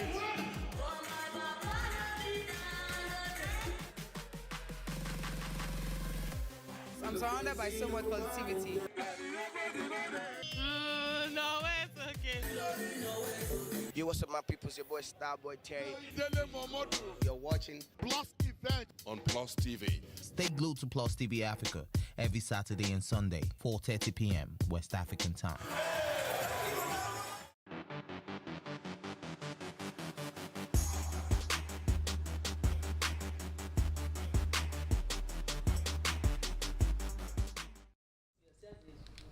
Thanks for staying with us. Now, under international standards, both men and women should have equal rights and opportunity to everything worldwide, most especially to participate fully in all aspects and at all levels of political processes. Now, globally, women constitute over half of the world's population and contribute in vital ways, rather, to societal development generally. So in most societies, women assume some key roles, which are mother, producer, home manager, community organizer, social, cultural, and political activist. Of these many roles mentioned, the last has been endangered, and this is due to some cultural stereotypes, abuse of religion, traditional practices, and patriarchal societal structures. So what do you think are some of the challenges, right, young female politicians face in Nigeria?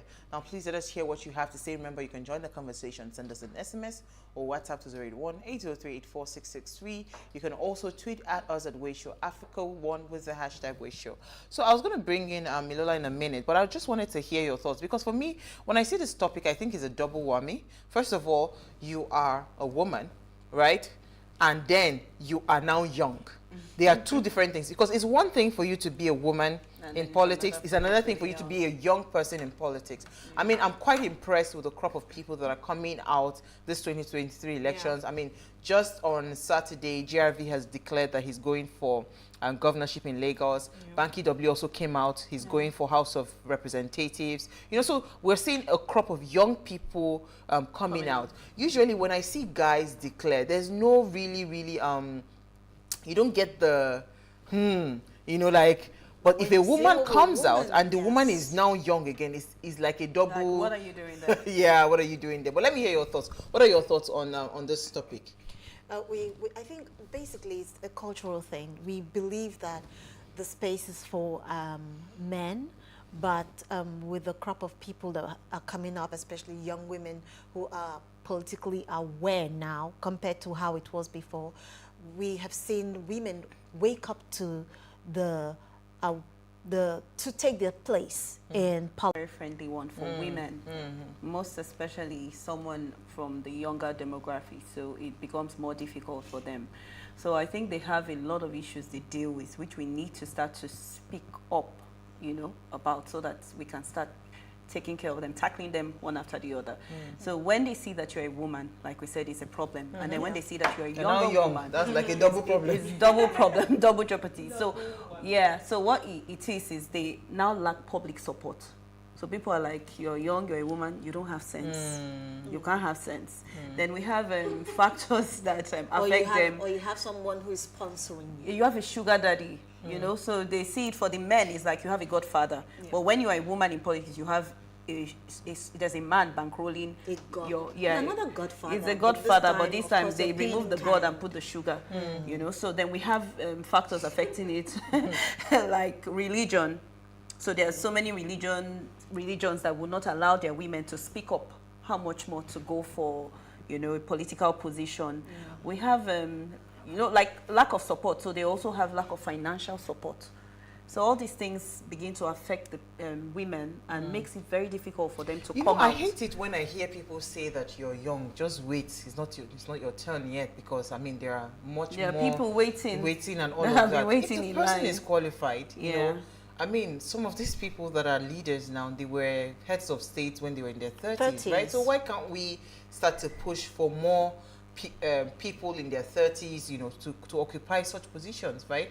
So, I mean, it's really interesting, but let me bring in our honorable guest. Honorable Damilola Otubaja is a fashion enthusiast. She's also an entrepreneur, an engineer, a mother, a beautician, philanthropist, and a beauty queen. Now, she bagged her first degree in physics with electronics from Olabisi Onabanjo University and in Nigeria, and a second degree in renewable engineering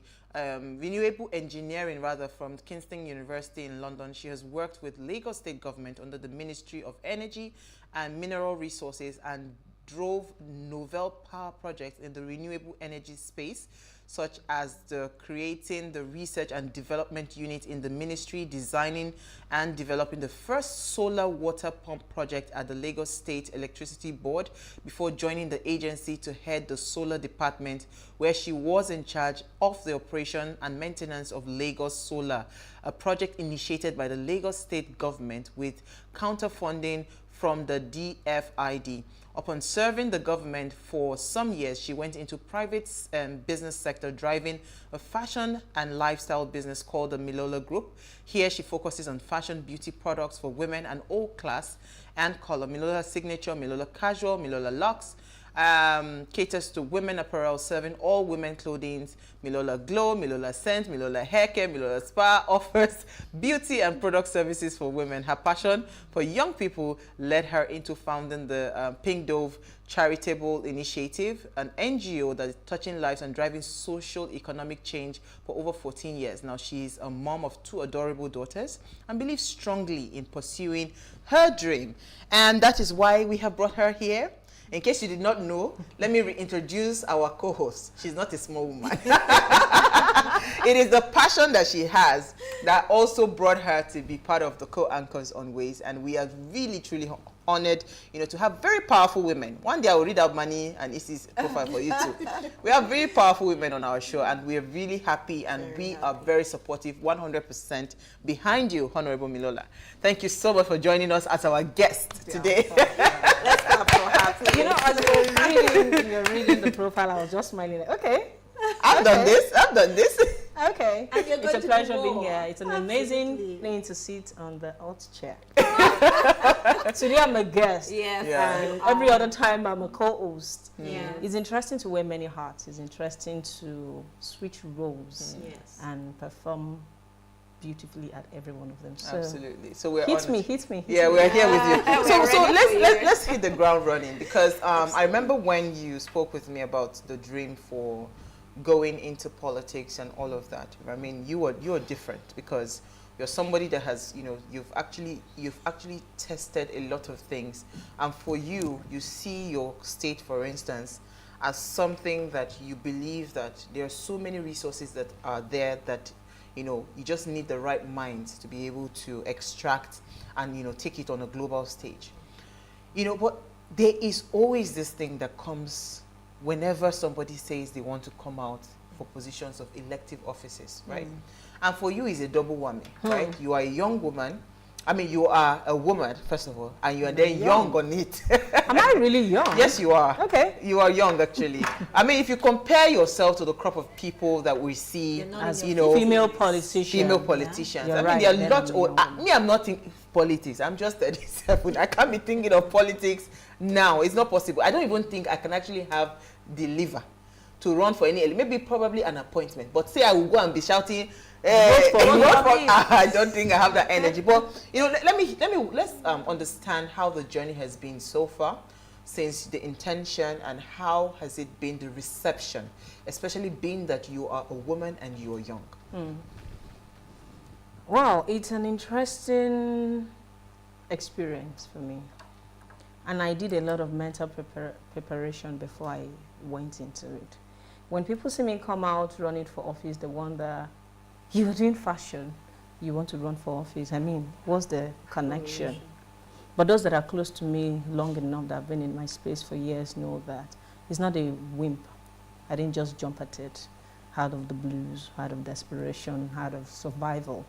It is an innate desire that has been pulsating for a very long time, that I've nurtured and nursed, which was what led to me joining the public service, the civil service in the first place. So for me, if you ever check my name, you can find some of my previous interview while I was a beauty queen. And I'm talking 2007, 2008. Even preceding that time, I've always nursed the ambition to be part of a significant change. For me, to live a life of influence is our greatest call. We do not understand that it's not about running religious practices before you change lives. You must learn to live your life in such a way that on account of you living your life, other people find the strength, the muscle to stand up and live theirs. And it is only by living yours that you can learn and make mistakes, and then you can share your experiences with other people as you journey along. So to volunteer myself as a guinea pig, as a young woman, to run for office, to vie for position of leadership, is something that I live for. Do I have self-doubt sometimes? Of course I have doubts. Do I struggle? Absolutely, I struggled. Has it been a tough ride? Completely tough. But has it been very encouraging? Absolutely encouraging.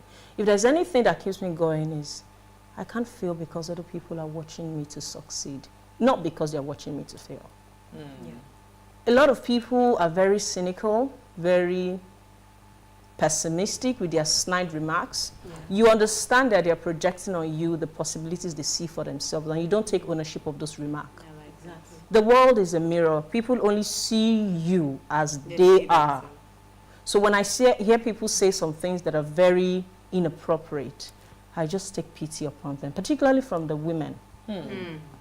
Particularly from the women. I know we're going to shake some table tonight, but it is important we put this thing out there. So we know, in case we do not know, now we know. We can never feign ignorance of this conversation anymore. The challenges of a young woman running for office is really not from the man. There's a bit of a man issue on the underlining of it, because then power is something that men do not consider a woman to hold. They do not expect you as a young woman to vie for a position as lofty as a House of Representatives, starting out the first time into governance. But you do not know what drives me.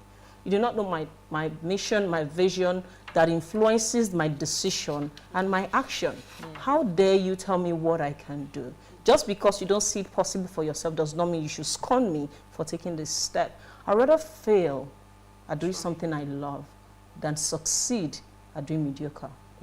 I like that. So what has been your biggest challenge so far in your journey? Well, like every young person running for office, there's an issue of you're young, you're inexperienced. There's a natural tendency for people to doubt your seriousness.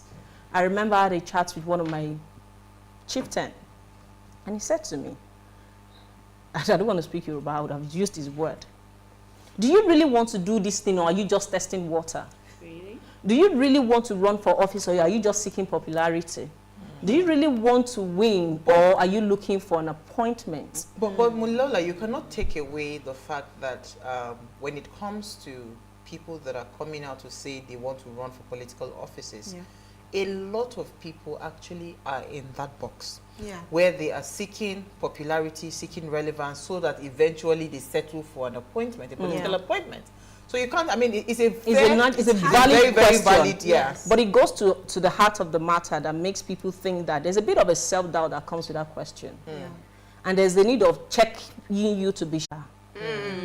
You know, and you have to not dumb down, you have to not pipe down, but then you want to find a fine balance between being confident and not coming across as being arrogant, because these are people who are not used to a woman stepping up to that plate and saying, I want to run for the office of House of Representatives. So you were going to talk about the biggest resistance being women, the biggest people, because I mean, there was a conference that you attended recently, and Larry Olushola was talking about, and that's the truth. Let's be honest, you know.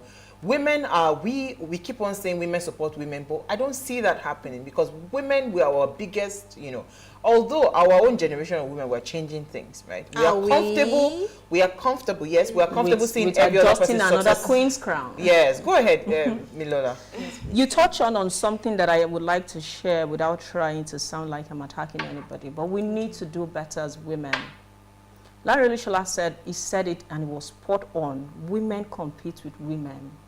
Is a fellow woman you're wearing your lashes for, is a fellow woman you're wearing your wigs for, your bone straights, your long hair. No man cares about those type of things. You're only wearing your high heels so that you can be taller than the next woman. And that's really spot on.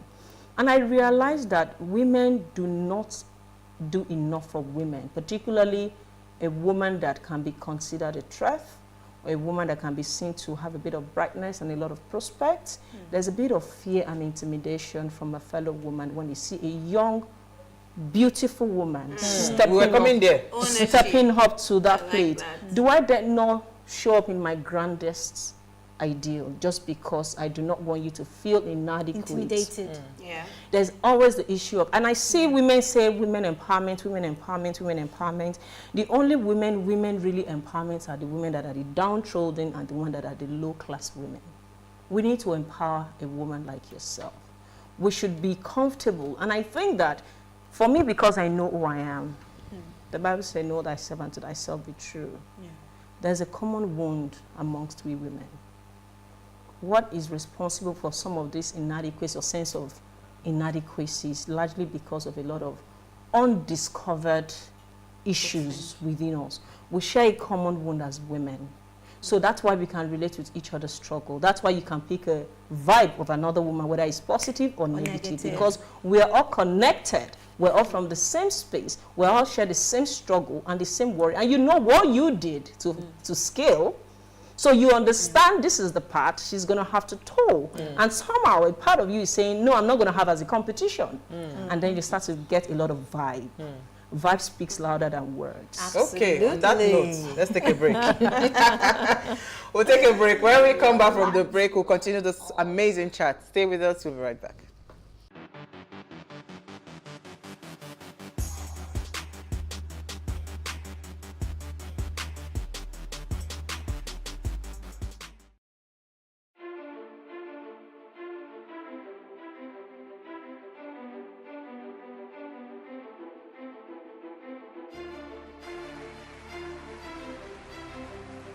This medal has been directed to empower 1,000 persons with disabilities in each state in the next 12 months. When I start hearing the shoot of gun, every public policy has winners and losers, and some will not be very happy with you, while others, usually the silent majority, will be quite happy.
Now, if you just tuned in, we are discussing the challenges young female face in Nigeria. And we are with Honorable Damilola Milola. I love that name, Honorable Damilola Otunbanjo. Now, please let us hear what you have to say. Remember, you can join the conversation. Send us an SMS to WhatsApp to 081-803-84663. You can also tweet at us at Wayshow Africa1 with the hashtag Wayshow. Now, Milola, you touched on. Okay, you have a question. Go ahead. Okay, so Milola, one of the challenges that I brought up when I spoke first, I talked about lack of public support. So we know that the lack of public support goes to also affect the lack of financial support. So how has it been for you financially? How have you been able to do this? Because we talked about women empowerment, financial empowerment some weeks ago. Yeah. So we know that it's sometimes easier for the men, you know, to do well here in this arena, but more difficult for the women because of they're not financially empowered. So how has it been for you, and how are you raising funds for your campaign? It's been tough, Manny. It's been it's been a lot of struggle, you know. But one thing is, what I've discovered is a lot of people are watching you, Damilola. They want to see how far you can go. They want to see how well you can survive on your own. And for one thing is, I say to myself, nobody owe you nothing. You got up and you chose to run. If you ever get help, please don't be entitled. Forget the fact whether women don't get support or financing. You choose this battle. And if you think, these are my conviction, if you think that what you're doing is good enough, you have to trust the universe. You have to trust the source. You have to trust God to bring you help at the point of need. And this is what I anchor my strength on. All I need, I have. What I don't have is what I want. There's a difference between need and want. There's sometimes I need to get up and go and do some things. I need to do this, I need to do this. I realize at the hour of need, help is available. But I would love to have this, I would love to have that, I would love to have this, I would love to have that. You know, and I'm not able to. And sometimes I feel like I could do better. But lack of enough funds has also given me a lot of awareness. Creative ideas. Aside of the creative, it's made me be aware of the people that support me and surround me. People invest more in the seat than in the candidates.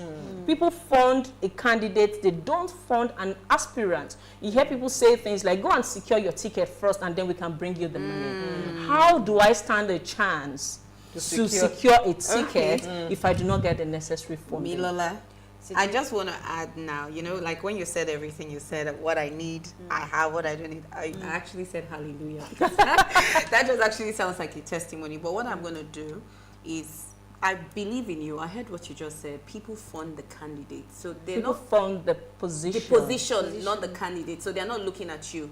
They want to bet on something. But they come on guarantees. They invest on certainties. If you can secure the ticket, then I'll give you. So one said, I'll take you to a prominent Nigerian. They mentioned a big name. I said, why do I have to win it? Do you believe in me or do you believe in the ticket? That means you're investing in my, oh, she looks like she's going to scale. Let's quickly tag along.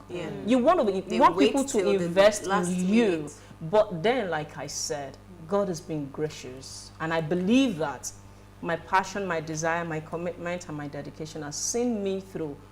I'm grateful that I discovered a path before I discovered politics. And that is what I anchored and find my strength in, discovering the spiritual path, discovering the purpose of who I am, understanding that I have a universe within me, and there is not a woman, and a pretty one at that. So can you throw light on this, on how has it been for you as a pretty woman who, do you think you've been marginalized in the process of you trying to get your ticket as well? I like that question, Isi, and I want to say that I do not feel marginalized. I actually feel privileged. Good. I feel that because I'm a woman, I stand a higher chance than the man. And in Ogun State, where the governor is very passionate about women involvement in governance. Just on Friday, the governor signed, there's a bill at the House, 35 women derivative. He actually signed the one for Ogun State to involve 35 women in governance. And I said, I'm going to take a seat. I'm going to place a demand on the governor. You said you signed this. I demand to be involved. There are 3 women that's come out of House of Representatives. It means the 3 of us should get a ticket. Yes. Absolutely. Yes. If you have it needs to back that signing. Put your money where your mouth is. Yes. And luckily for me, I'm the only woman that has emerged yet out of 11 candidates vying for this seat. Wow. So in no way or form do I really feel marginalized. I actually think it's an advantage that I'm a woman because it gives me a negotiating power to say, I'm not just a woman, you can test me. I actually asked for a debate. Throw us all onto the field. Let's defend our... But let me bring it back a bit. Do you think right now the way the political structure is, it's focused on what you have as content on your inside, or loyalty, or whatever? Because again, it has nothing. Do you get my point? Because if we want to benchmark your emerging, and this is where a lot of young people fail, right? This is where a lot of young people fail. They feel like, oh, I am intelligent, I'm super intelligent, I know what to do, blah blah blah, but they forget to play the political part. And this is why we have been watching your journey, going back to the grassroots, ensuring that there are a bit of stakeholder consultations and all of that is going on here and there. So how relevant is that again, with your movement as a young woman, right? And that people are saying, and again, you're pretty, my dear. You cannot tell me that some things will not have been demanded. Oh boy, don't take that table. and like very spot on, Uwa. Yeah. Someone said to me, Damilola, loyalty is more important than qualification. It doesn't matter how skilled, how knowledgeable, how smart, how intelligent, how outspoken or driven you are.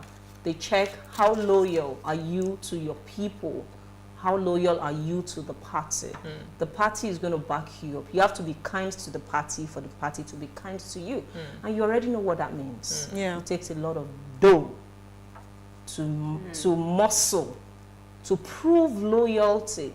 And I discovered that they see you, they hear you, they believe in you. It's one thing to believe in somebody, it's another thing to believe that person. I believe in you, I believe in your ability, I believe in your time, but do I trust you enough to deliver the mandate, the perks, the bags of the office to me or us when you secure that office? Position. Wow. That's a different conversation entirely. Wow. Do you understand? Do people believe you enough to think that you can break bread, to think you can share the perks, to think that you can consider their self-interests ahead of the people's ahead? Those are the things they're also watching out for. And that's what they mean by loyalty is more important than qualification. How loyal are you going to be? So, when I hear you say loyalty, I mean, you're just concluded, you belong to the APC, right?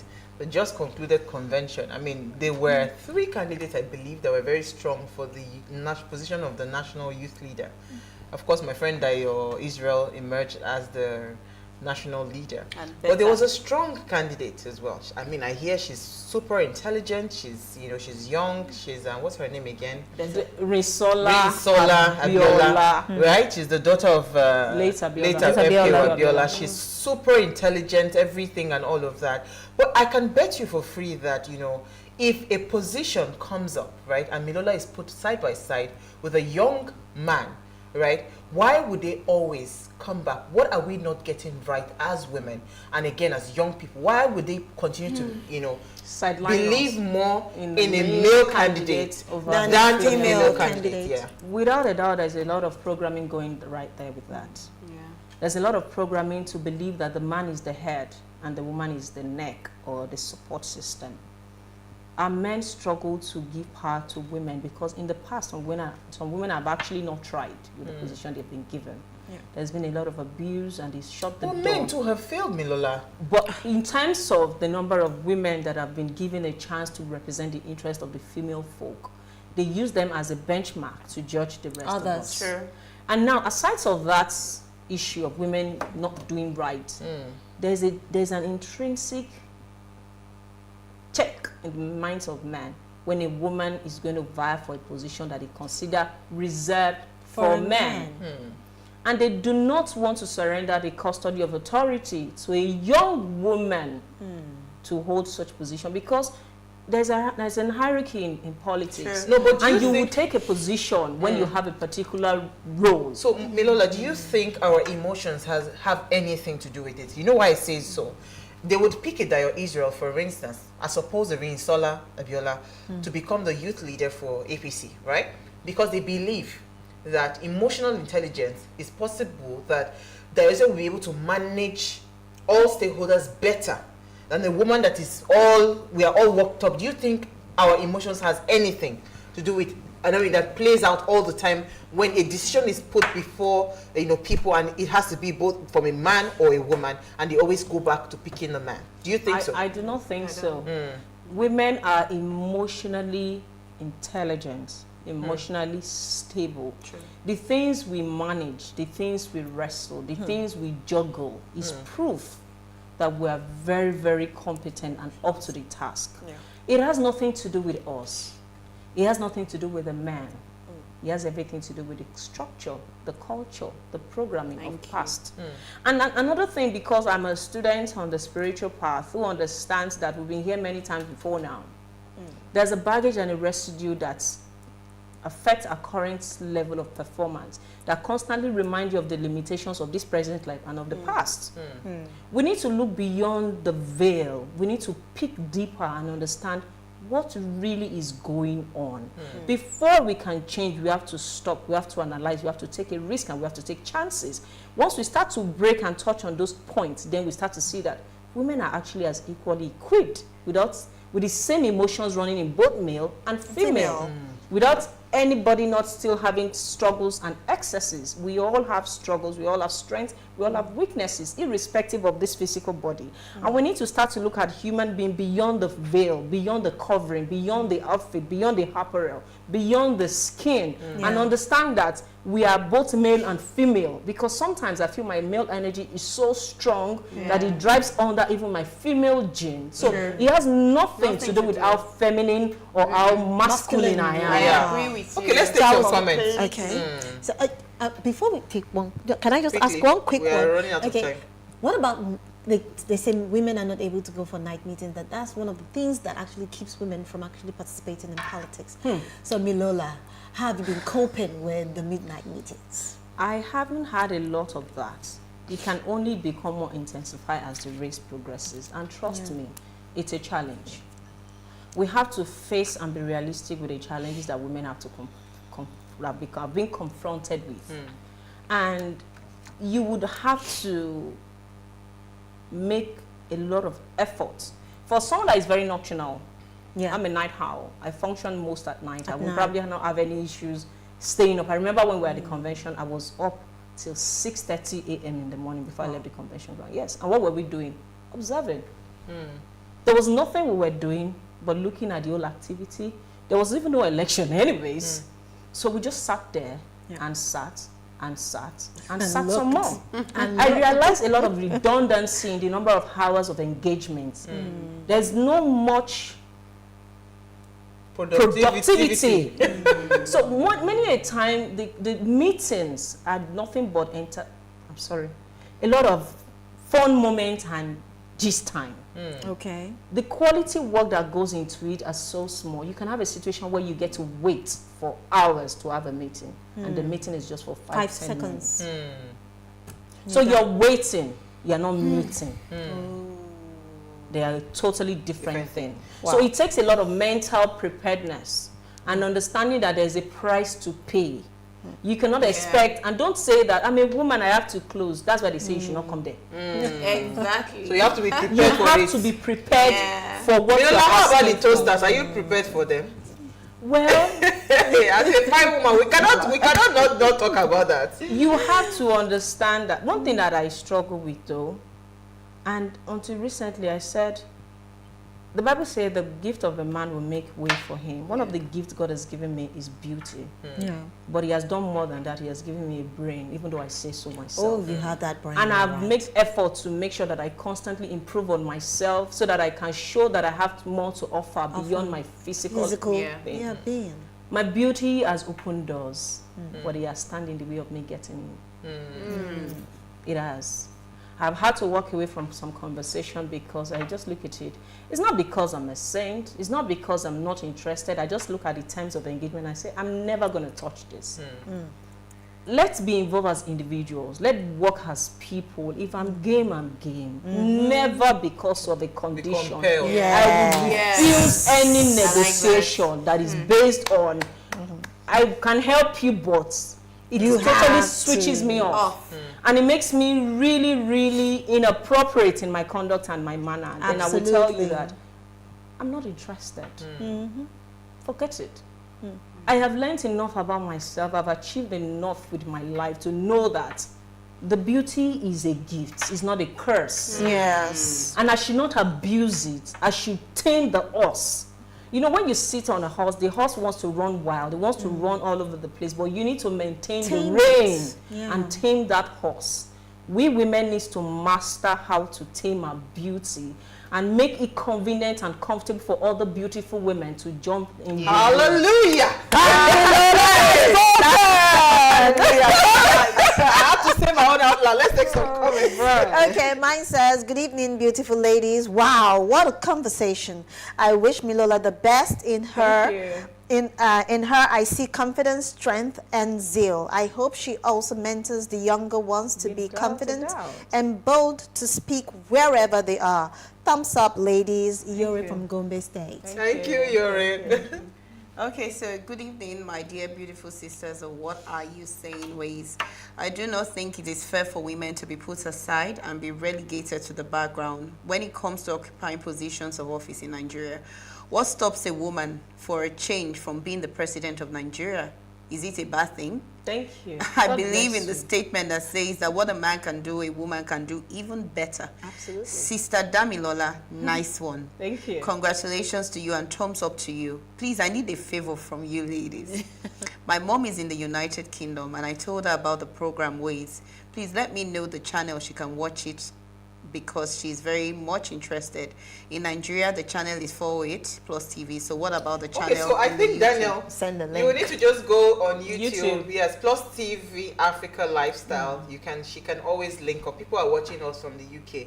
All right, so good evening, ladies. Some of the challenges young women, female politicians face in Nigeria mostly are from our culture, religion, and social mindset. Absolutely. Culturally, most people, even women, think you want to be uncontrollable. Don't want to build your home, but compete with men.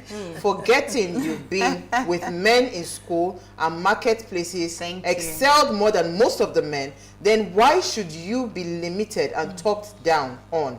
As Dami said, most women will always talk down on fellow women, being the first that will accuse them of sleeping around. Yes. It's quite unfortunate. You need to stand your ground and surround yourself with people like mind who believe in your vision. Thank you so much, BC. So Milola, if you had a minute to go, what would you say to all the young people, especially young, beautiful, brilliant women coming out in 2023? What would you encourage them to do? I was going to touch on something quickly you said, which was very, very important. It's about taking the title honorable before my name. I remember I was at a women conference for women, and a woman was magnanimous to her, honorable. Another woman said, "Cooking honorable, aspirants, sorry, I'm speaking Yoruba." No, we understand. And I see a thread. Absolutely. You can literally see. I used to tell people, "Don't call me an honorable." Then I said, "No, Damilola, you call the things that are not as though they were." Preach. Take the title and own it. Own it. I am Honorable Oluwadamilola Otubanjo. I dare say it with every boldness.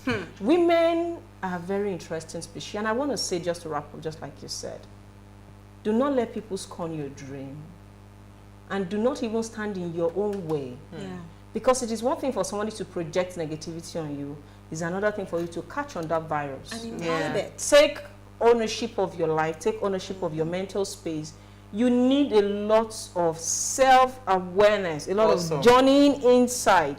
For me to thrive, for me to succeed, I have to constantly withdraw within. Awesome. Because all emanates from within me. Awesome. You know, so for me, that's how I Thank you so much. Greetings, ladies. I want to encourage Honorable Milola to keep fighting a good fight of faith. Your speech tonight is very motivational. I am gift of all watching from Luanda, Angola. Oh, that's Angola. Thank you so much. Then Damilola is a bunch of beauty and brain. I encourage her constituency to please vote her into House of Representative. This is regards Lawrence. Lawrence didn't tell us from where, but thank you so much, Honorable Milola.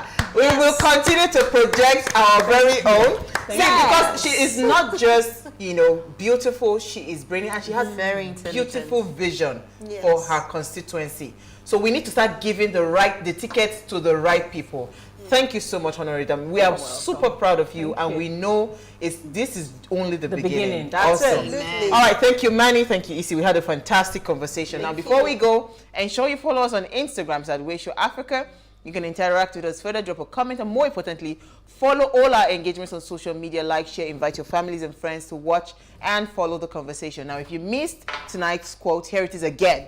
Women belong in all places where decisions are being made. It's a simple fact. We'll see you guys live tomorrow at 8 p.m. as we bring another great conversation to your screen. Enjoy.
And Look, all of them, all you need all of them in Lagos, Let me all tell of you, them in Nigeria. listen to me. Nobody. When I'm talking, you keep quiet. An arrogant customer who is not ashamed. Pastor Donald, why are you not picking my calls? Why haven't you paid the balance up till now? Telling the honorable court that I have not been calling him, I've not been picking his call. It's a fabricated fallacy.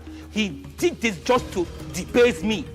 You are owing, and you are the one that is being arrogant at the same time. A Nollywood veteran hopes to diversify into marine transportation. Passenger boat I did not see. My money I did not see. I wanted to report him to Amadioha. He was testing the boats, wanting to the boat sink with engine. The husband does not like the responsibilities, but he likes all the pleasures a woman has to offer. I do go control. The dispute is real, and the judgment is binding. This is the Justice Court. Today on the Justice Court, the plaintiff, Iwelu Augustine, is asking the court to compel his tenant, Obiora Sylvester, to pay the sum of 339,750 naira overdue rent and vacate his apartment. All rise. Court in session. Honorable Judge Fumi Asaolu presiding.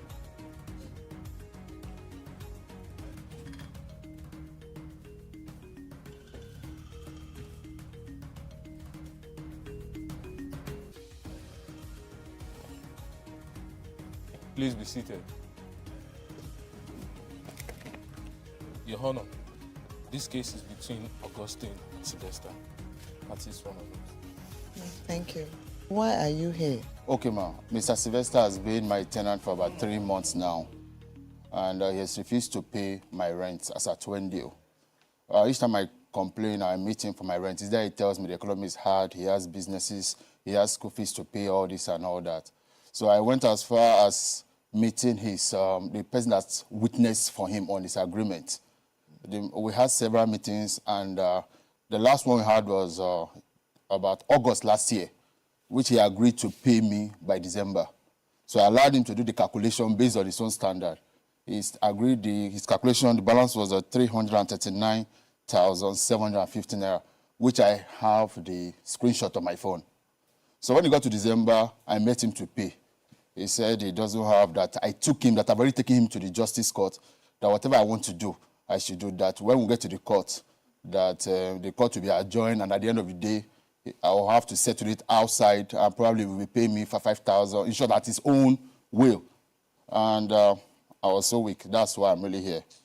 Before now, he told me of his friend's incident that had an issue with the landlord. The man's name is Chima. He said Chima took his landlord took Chima to court, and at the end of the day, the matter was adjourned. At the end of the day, he didn't pay as at when due. They paid in change. So that stuff made me scared and all that. So I just felt, while I was going through the YouTube and all that, I saw the Justice Court, and I felt this is the right place for me to address my matter once and for all. Yes, ma'am. That's my case. Okay.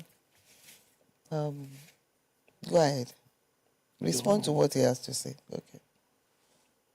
Thank you, ma. My name is Sylvester Obiora. And when his mother was alive, his mother was a very good member of our church, this particular church now. We took her as a mother. As a matter of fact, she was the one I discussed. You know, you are not here to talk about. I'm not here to listen to his family history. Wait. You are in court. Yes, ma'am. Be very, very, very cautious of whatever you say.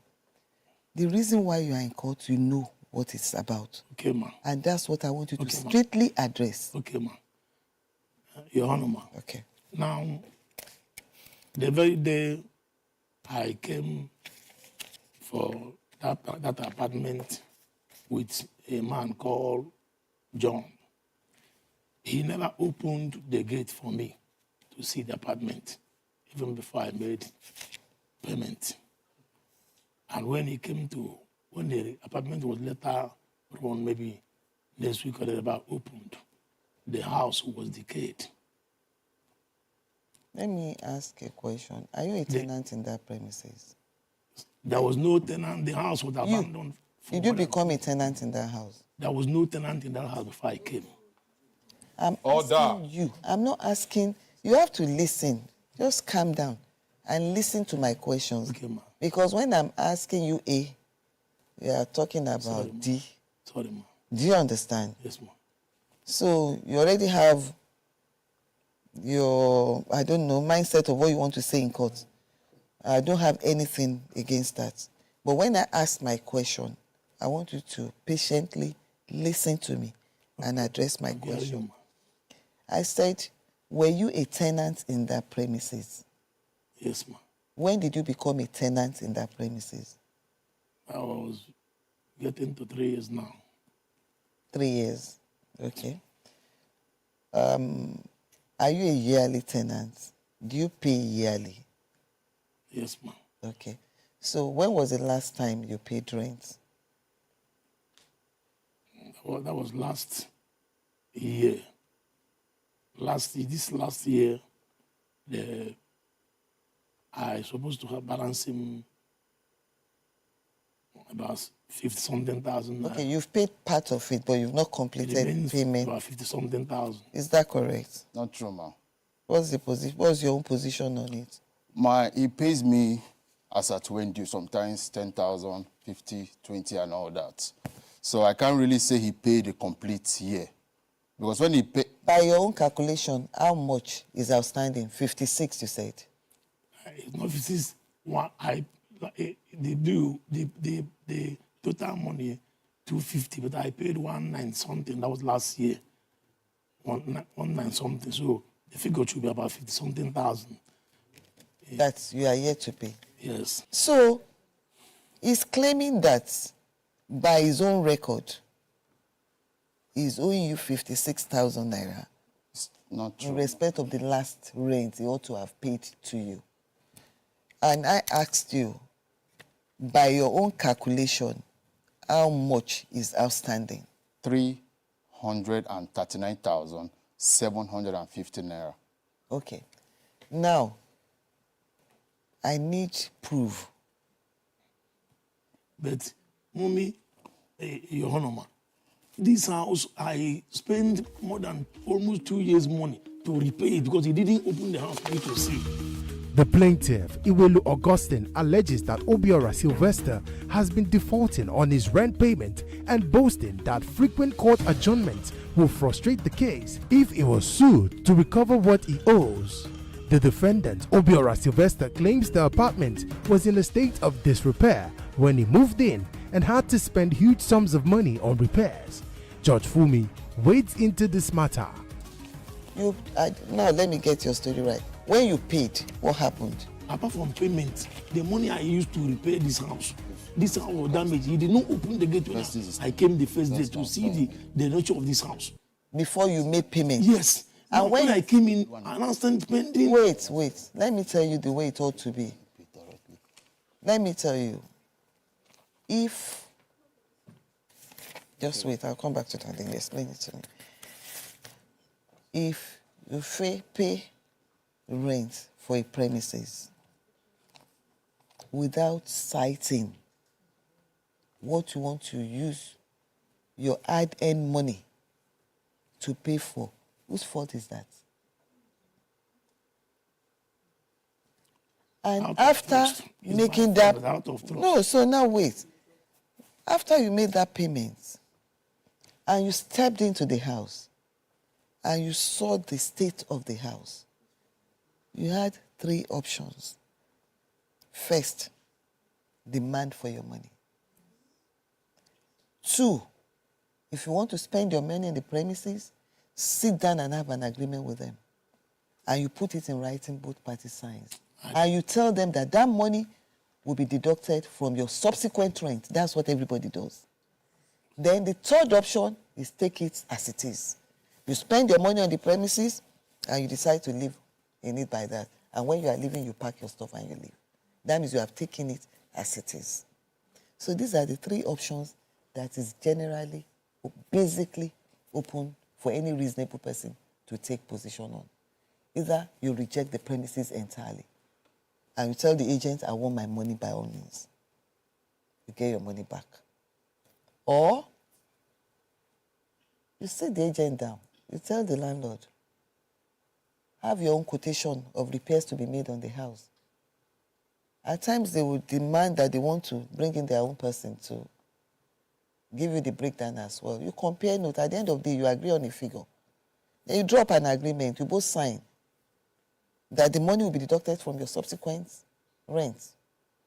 If you don't do either of this, that means you've seen it, you are ready to take it as it is, and you are prepared to spend your money on it. You can't hold anybody responsible for that. Now he has a breakdown here. He's talking about 300 and something thousand naira. And you are telling me about 56,000 naira. The gap is wide. So I want you to take this back to the plaintiff. Show him, let him see all the breakdown, your calculation, and reconcile. Give it to him. Okay. This is the first payment he paid when he packed in. You know what? Step out. Come to this side and have a look at it. I can let the two of them reconcile. This is the first payment which he paid when he packed in 2019. Okay. After this, he didn't pay anything again. He said that he gives me 5,000 today or 10,000. I want you to reconcile so with that figure. This is the only one which he paid. No, you know what? Right now, the two of you are not addressing me. It's the two of you I want, let me have more. It's the two of you I want to discuss and reconcile. Show him. Let him know. Show him the record, the breakdown. This is this year, this is how much you pay, this is what is outstanding. 3 years, 169,000 when you packed in. 3 years. Yes, 2019. This is the only money you transferred. The others were 5,000, 10,000 as the case was. When we calculated it in your witness house, Mr. John, with all your accumulation, that's how we got the balance of 300. What about the ones you denied? No, listen. You have to talk. This is the one you paid to me. Then later you paid. These are the ones you accepted. What about you collected? He's not saying this is all. Listen to him. Your learning skill have to improve. Oh. He's saying this was paid direct into the account.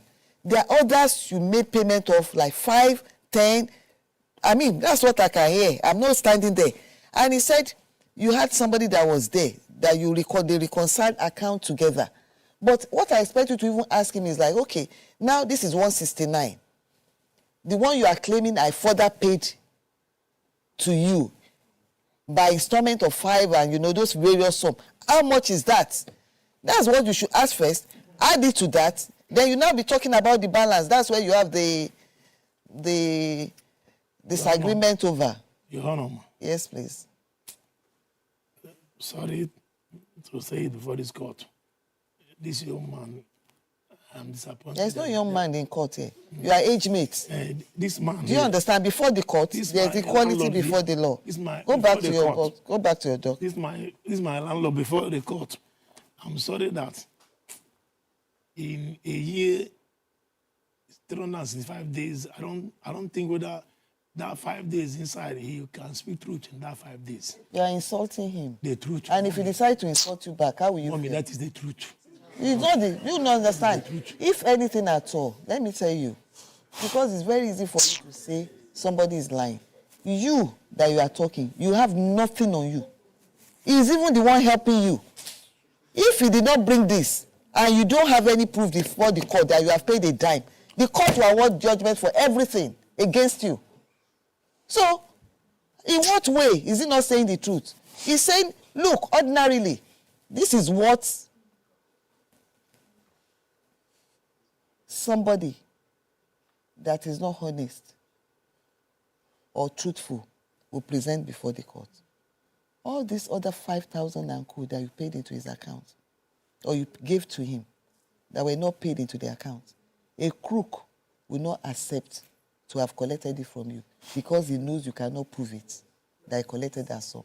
So if there's anything, right in front of me here, I'm seeing a honest and a man of God. You hear that? You are the one that your mindset is wrong. And you are putting on that stuff. You are supposed to be a Christian.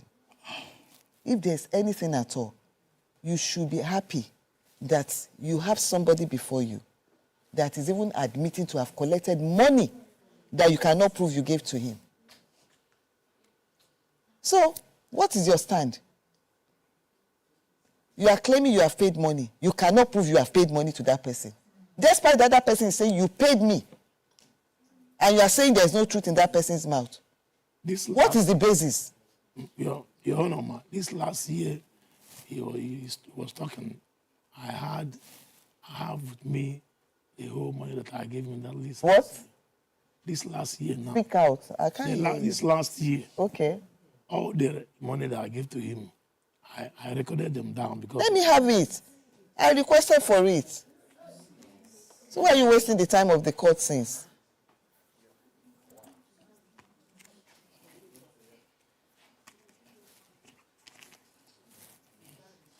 See the total give.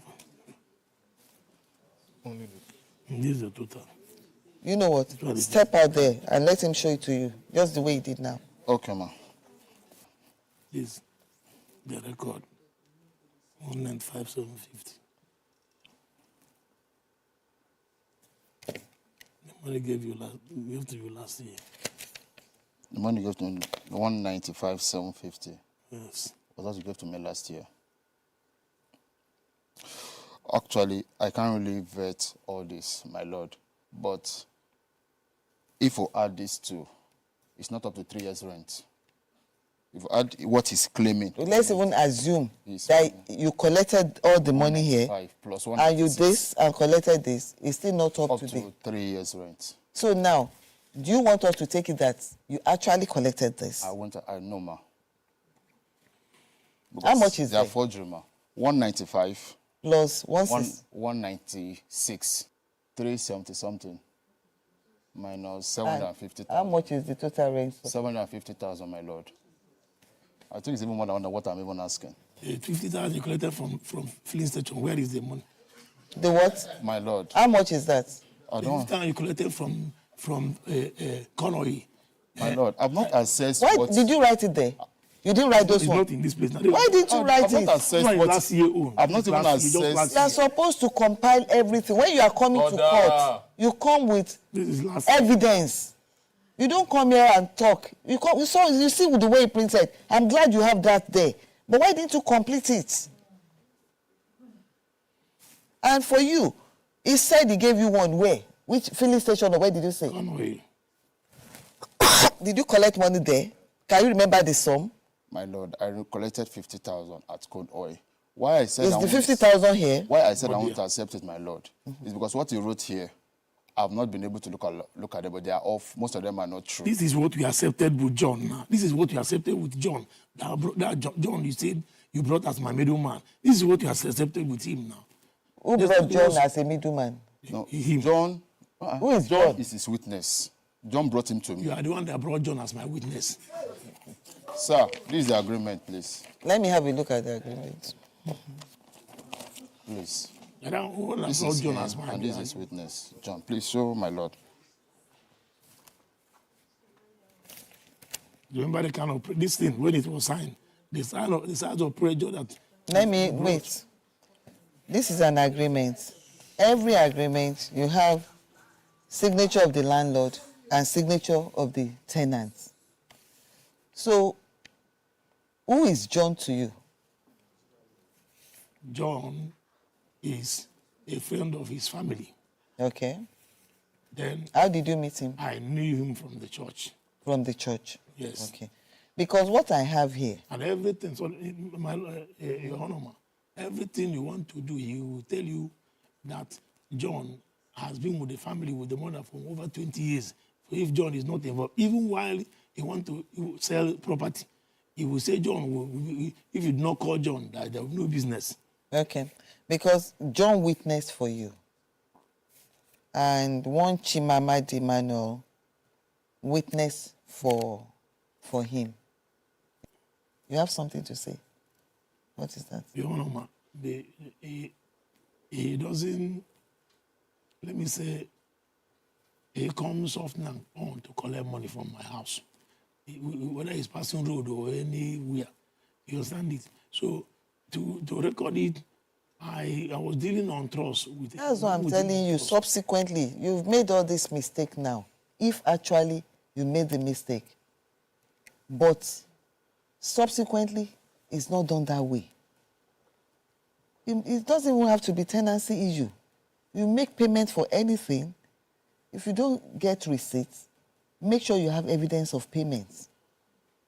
Do you understand me? Yes, ma'am. That's the way it should be.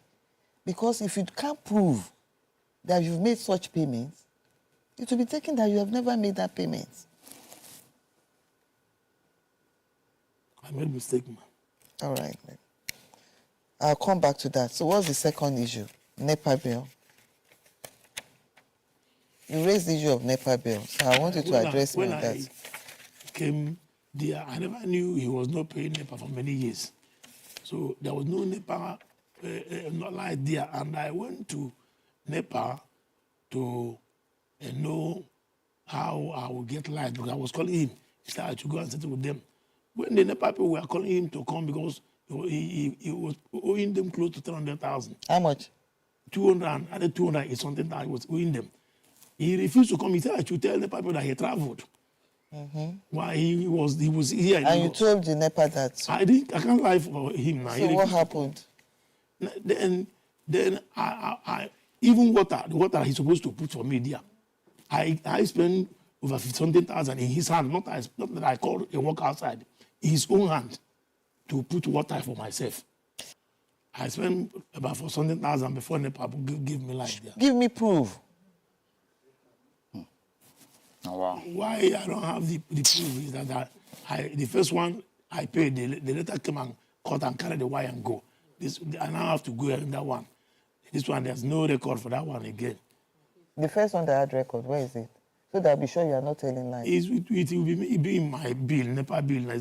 The first one from the amount he was owing. So why didn't you bring it? I didn't know it would come. Well, you remember to bring this. If you did not bring anything at all, I'll say, okay, you are not even aware. You don't even know what to bring to court. But you brought this. So that shows you know you need to show evidence. Ignorance of the law is not an excuse before the law. That is it. So if you can't prove the NEPA, I can't address it. Which other matter? Move to the next one. We're talking about water. The water. What about water? The water, I spent 500,000 in his hand. I gave him 30,000. Any amount you spend, just give me the proof. That is all. Give me the proof. He's the proof now. When I collected his he's the proof now. Annoying me.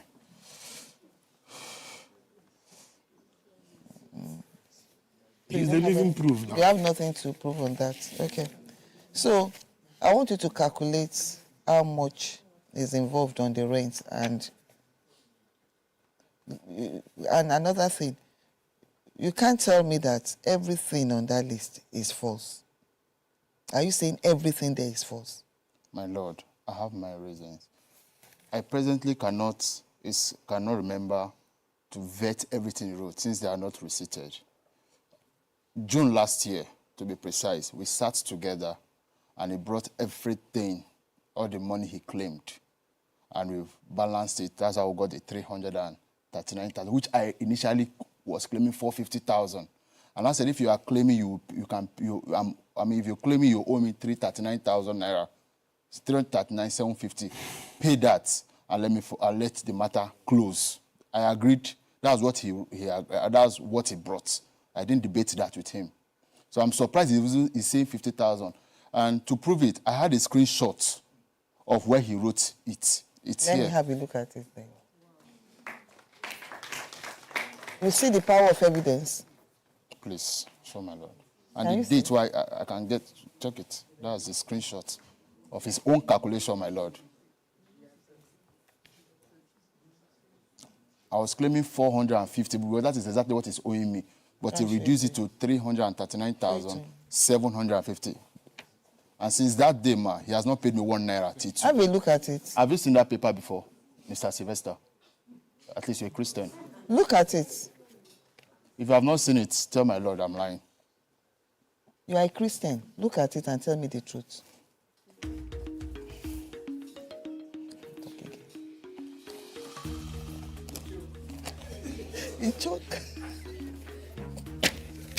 The defendant, Obiora Sylvester, claims he made several unreceipted payments to Augustine that were not accounted for.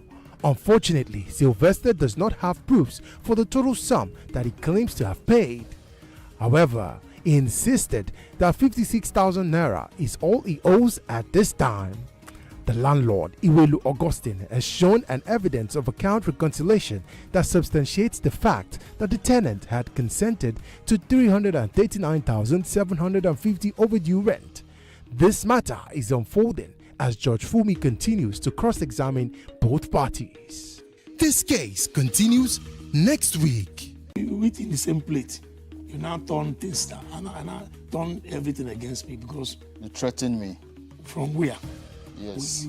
You told me an Anambra man. Night. That you show me that you're an Anambra man. I don't know what that means. Austin, you can't. Mr. Sylvester, I won't give you 5 months. Don't waste my time. Please. All the money you collected from me, you denied all of them because I didn't write them down. Now I'm not. You are begging somebody to extend your time to you. You are still saying all this. Sorry. You really have wisdom. Sorry, ma'am. Sorry, ma'am. Sorry. You called my house your second house home before. Why do you? Order! Why are you doing like this?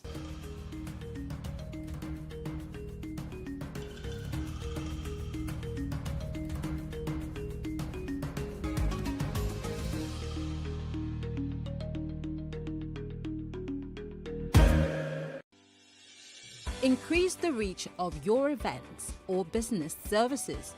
To advertise on Plus TV Africa, please call 0906 000 5719 or 0909 040 8408 or send an email to marketing@PlusTvAfrica.com. Plus TV Africa. Big stories live here.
It is engagement we need to have. Those who suffer miscarriages are never taken into account. Members of the National Assembly are also influence peddlers.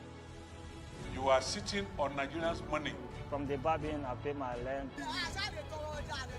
On the barbing, I send my children to school. A consultative engagement. No any tangible notification before they ban us. It's one thing for people to be at your back and the heat of the moment. There's another thing for them to still be with you when push comes to shove. I will do everything to take Lagos out of the national grid.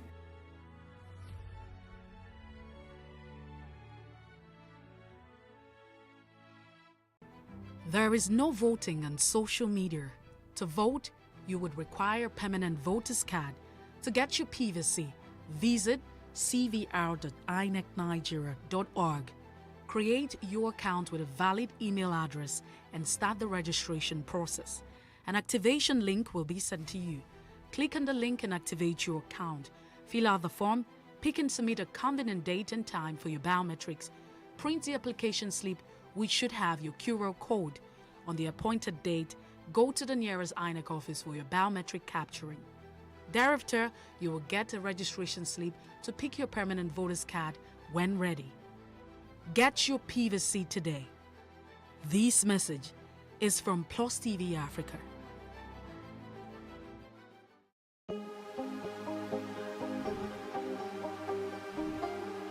advocate for upcoming artists to blow in Nigeria.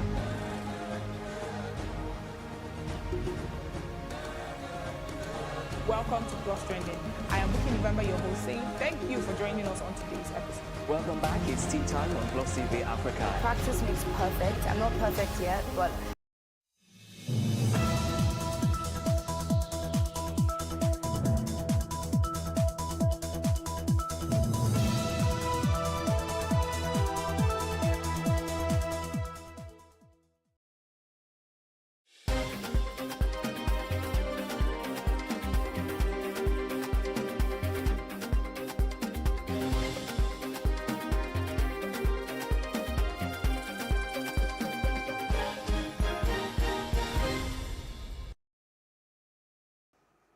Good afternoon. I am Adebanke Odunori, and this is the news update.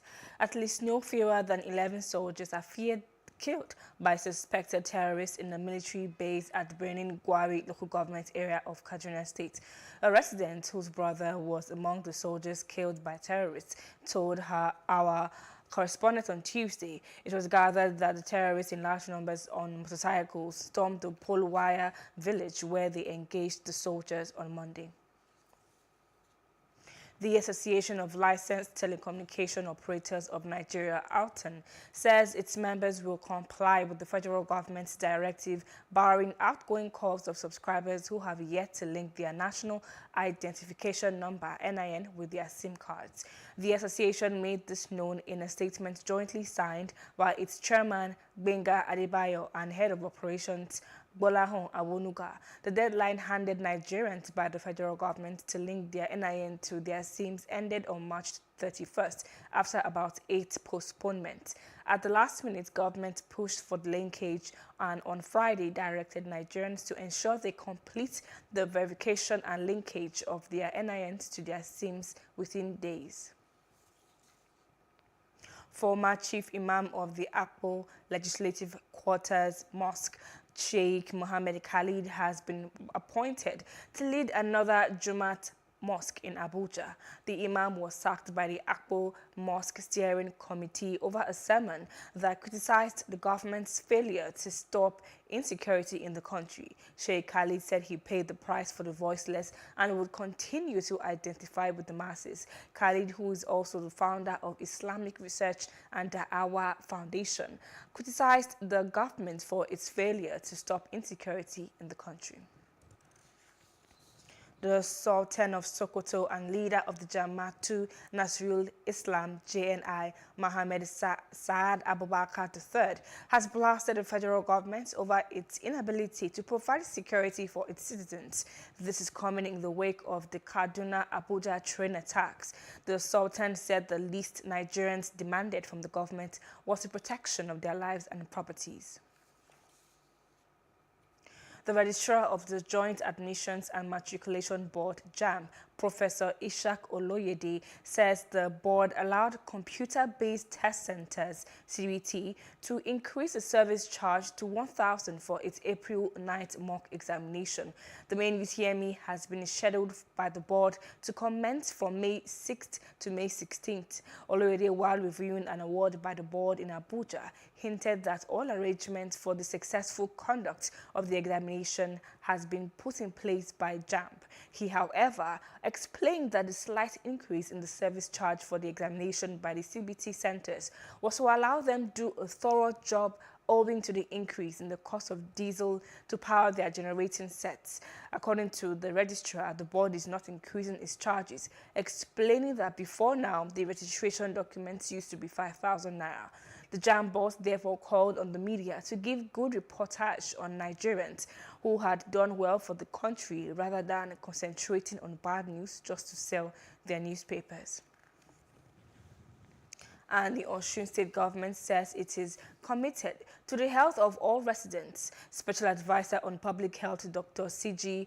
Olamichu Olamiju said this in Oshogbo at a deliberation on the digitalization of medical records and reduction of maternal deaths, the state said. Dr. Olamiju said the state government is partnering Hasty Health Initiative in digitizing medical records and data collection, explaining that the state will soon attain the leading position in the country's health sector. One of the partners, Dr. Keith Hanna, said the technology will collect, read and analyze data from the primary, secondary and tertiary health institutions. Meanwhile, Executive Director of HI, Ms. Rhoda Robinson, said that digital health program would improve the working conditions of healthcare providers in the state. An initiative that will actually strengthen our data capturing and data management system in the state, which is actually centering on the maternal and child death, antenatal care and maternal cases in the state. And it is a welcome idea.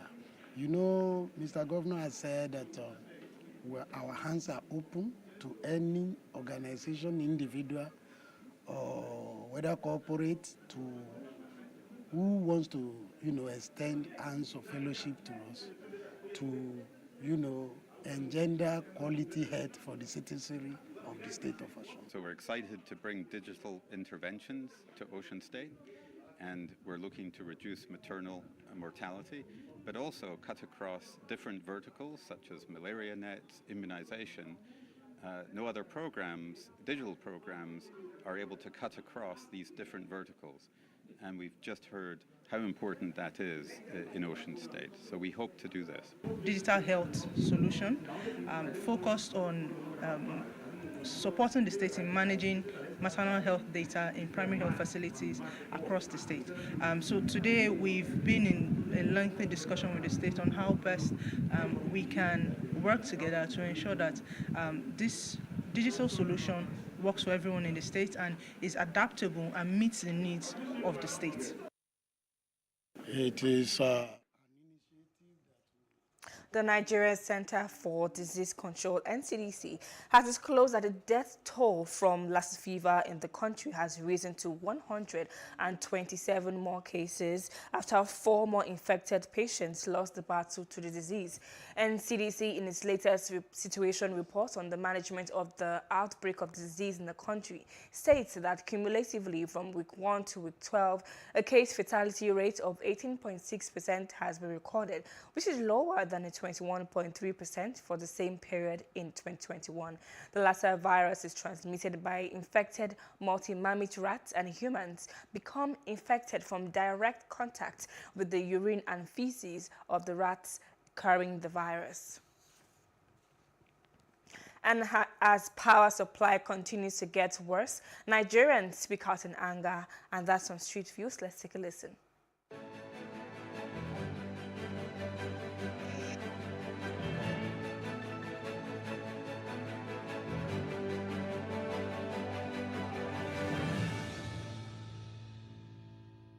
I burn generator from almost on daily basis. I mean, by the time I calculate the money I spend for fuel on daily basis, and I honestly tell myself the truth that this power issue is something else. It's really dealing with us Nigerians. This thing is affecting so many companies. My daughter has a company. I know how many fuel we run every day. People that cannot afford such, they end up packing up and going to other countries. Can I say in a month we'll have like 3 times? Is that power supply? So every day I burn fuel. Every day I buy fuel 2,000 in my house. It's very ridiculous. We are being cheated. There is no lights. I live at Ikoyi. They don't give us lights. Like 3 times a week, and it's about 2 to 3 hours, and it's gone. There is money in this country, but we don't know where the money is going to. No water, no lights, no good roads. What can we do? It's affecting me. It's affecting me. See me as I'm sweating. If I bath finish like this, I begin sweating. In the evening, sweating. Midnight, sweating. All my children, they are sick now. No lights, and they are still bring the bill. Where is the money? And now, the bill is high. What are we using? Fan, television. So it's finished. I'm fit. I'm not using an oven. I'm not using washing machine. And they are bringing crazy bill for what? And no light. We are suffering from this Nigeria. There is no light in my area. No single light. But we are paying for light, but we never see light. Sometimes once in 2 weeks. Sometimes you will not even see it.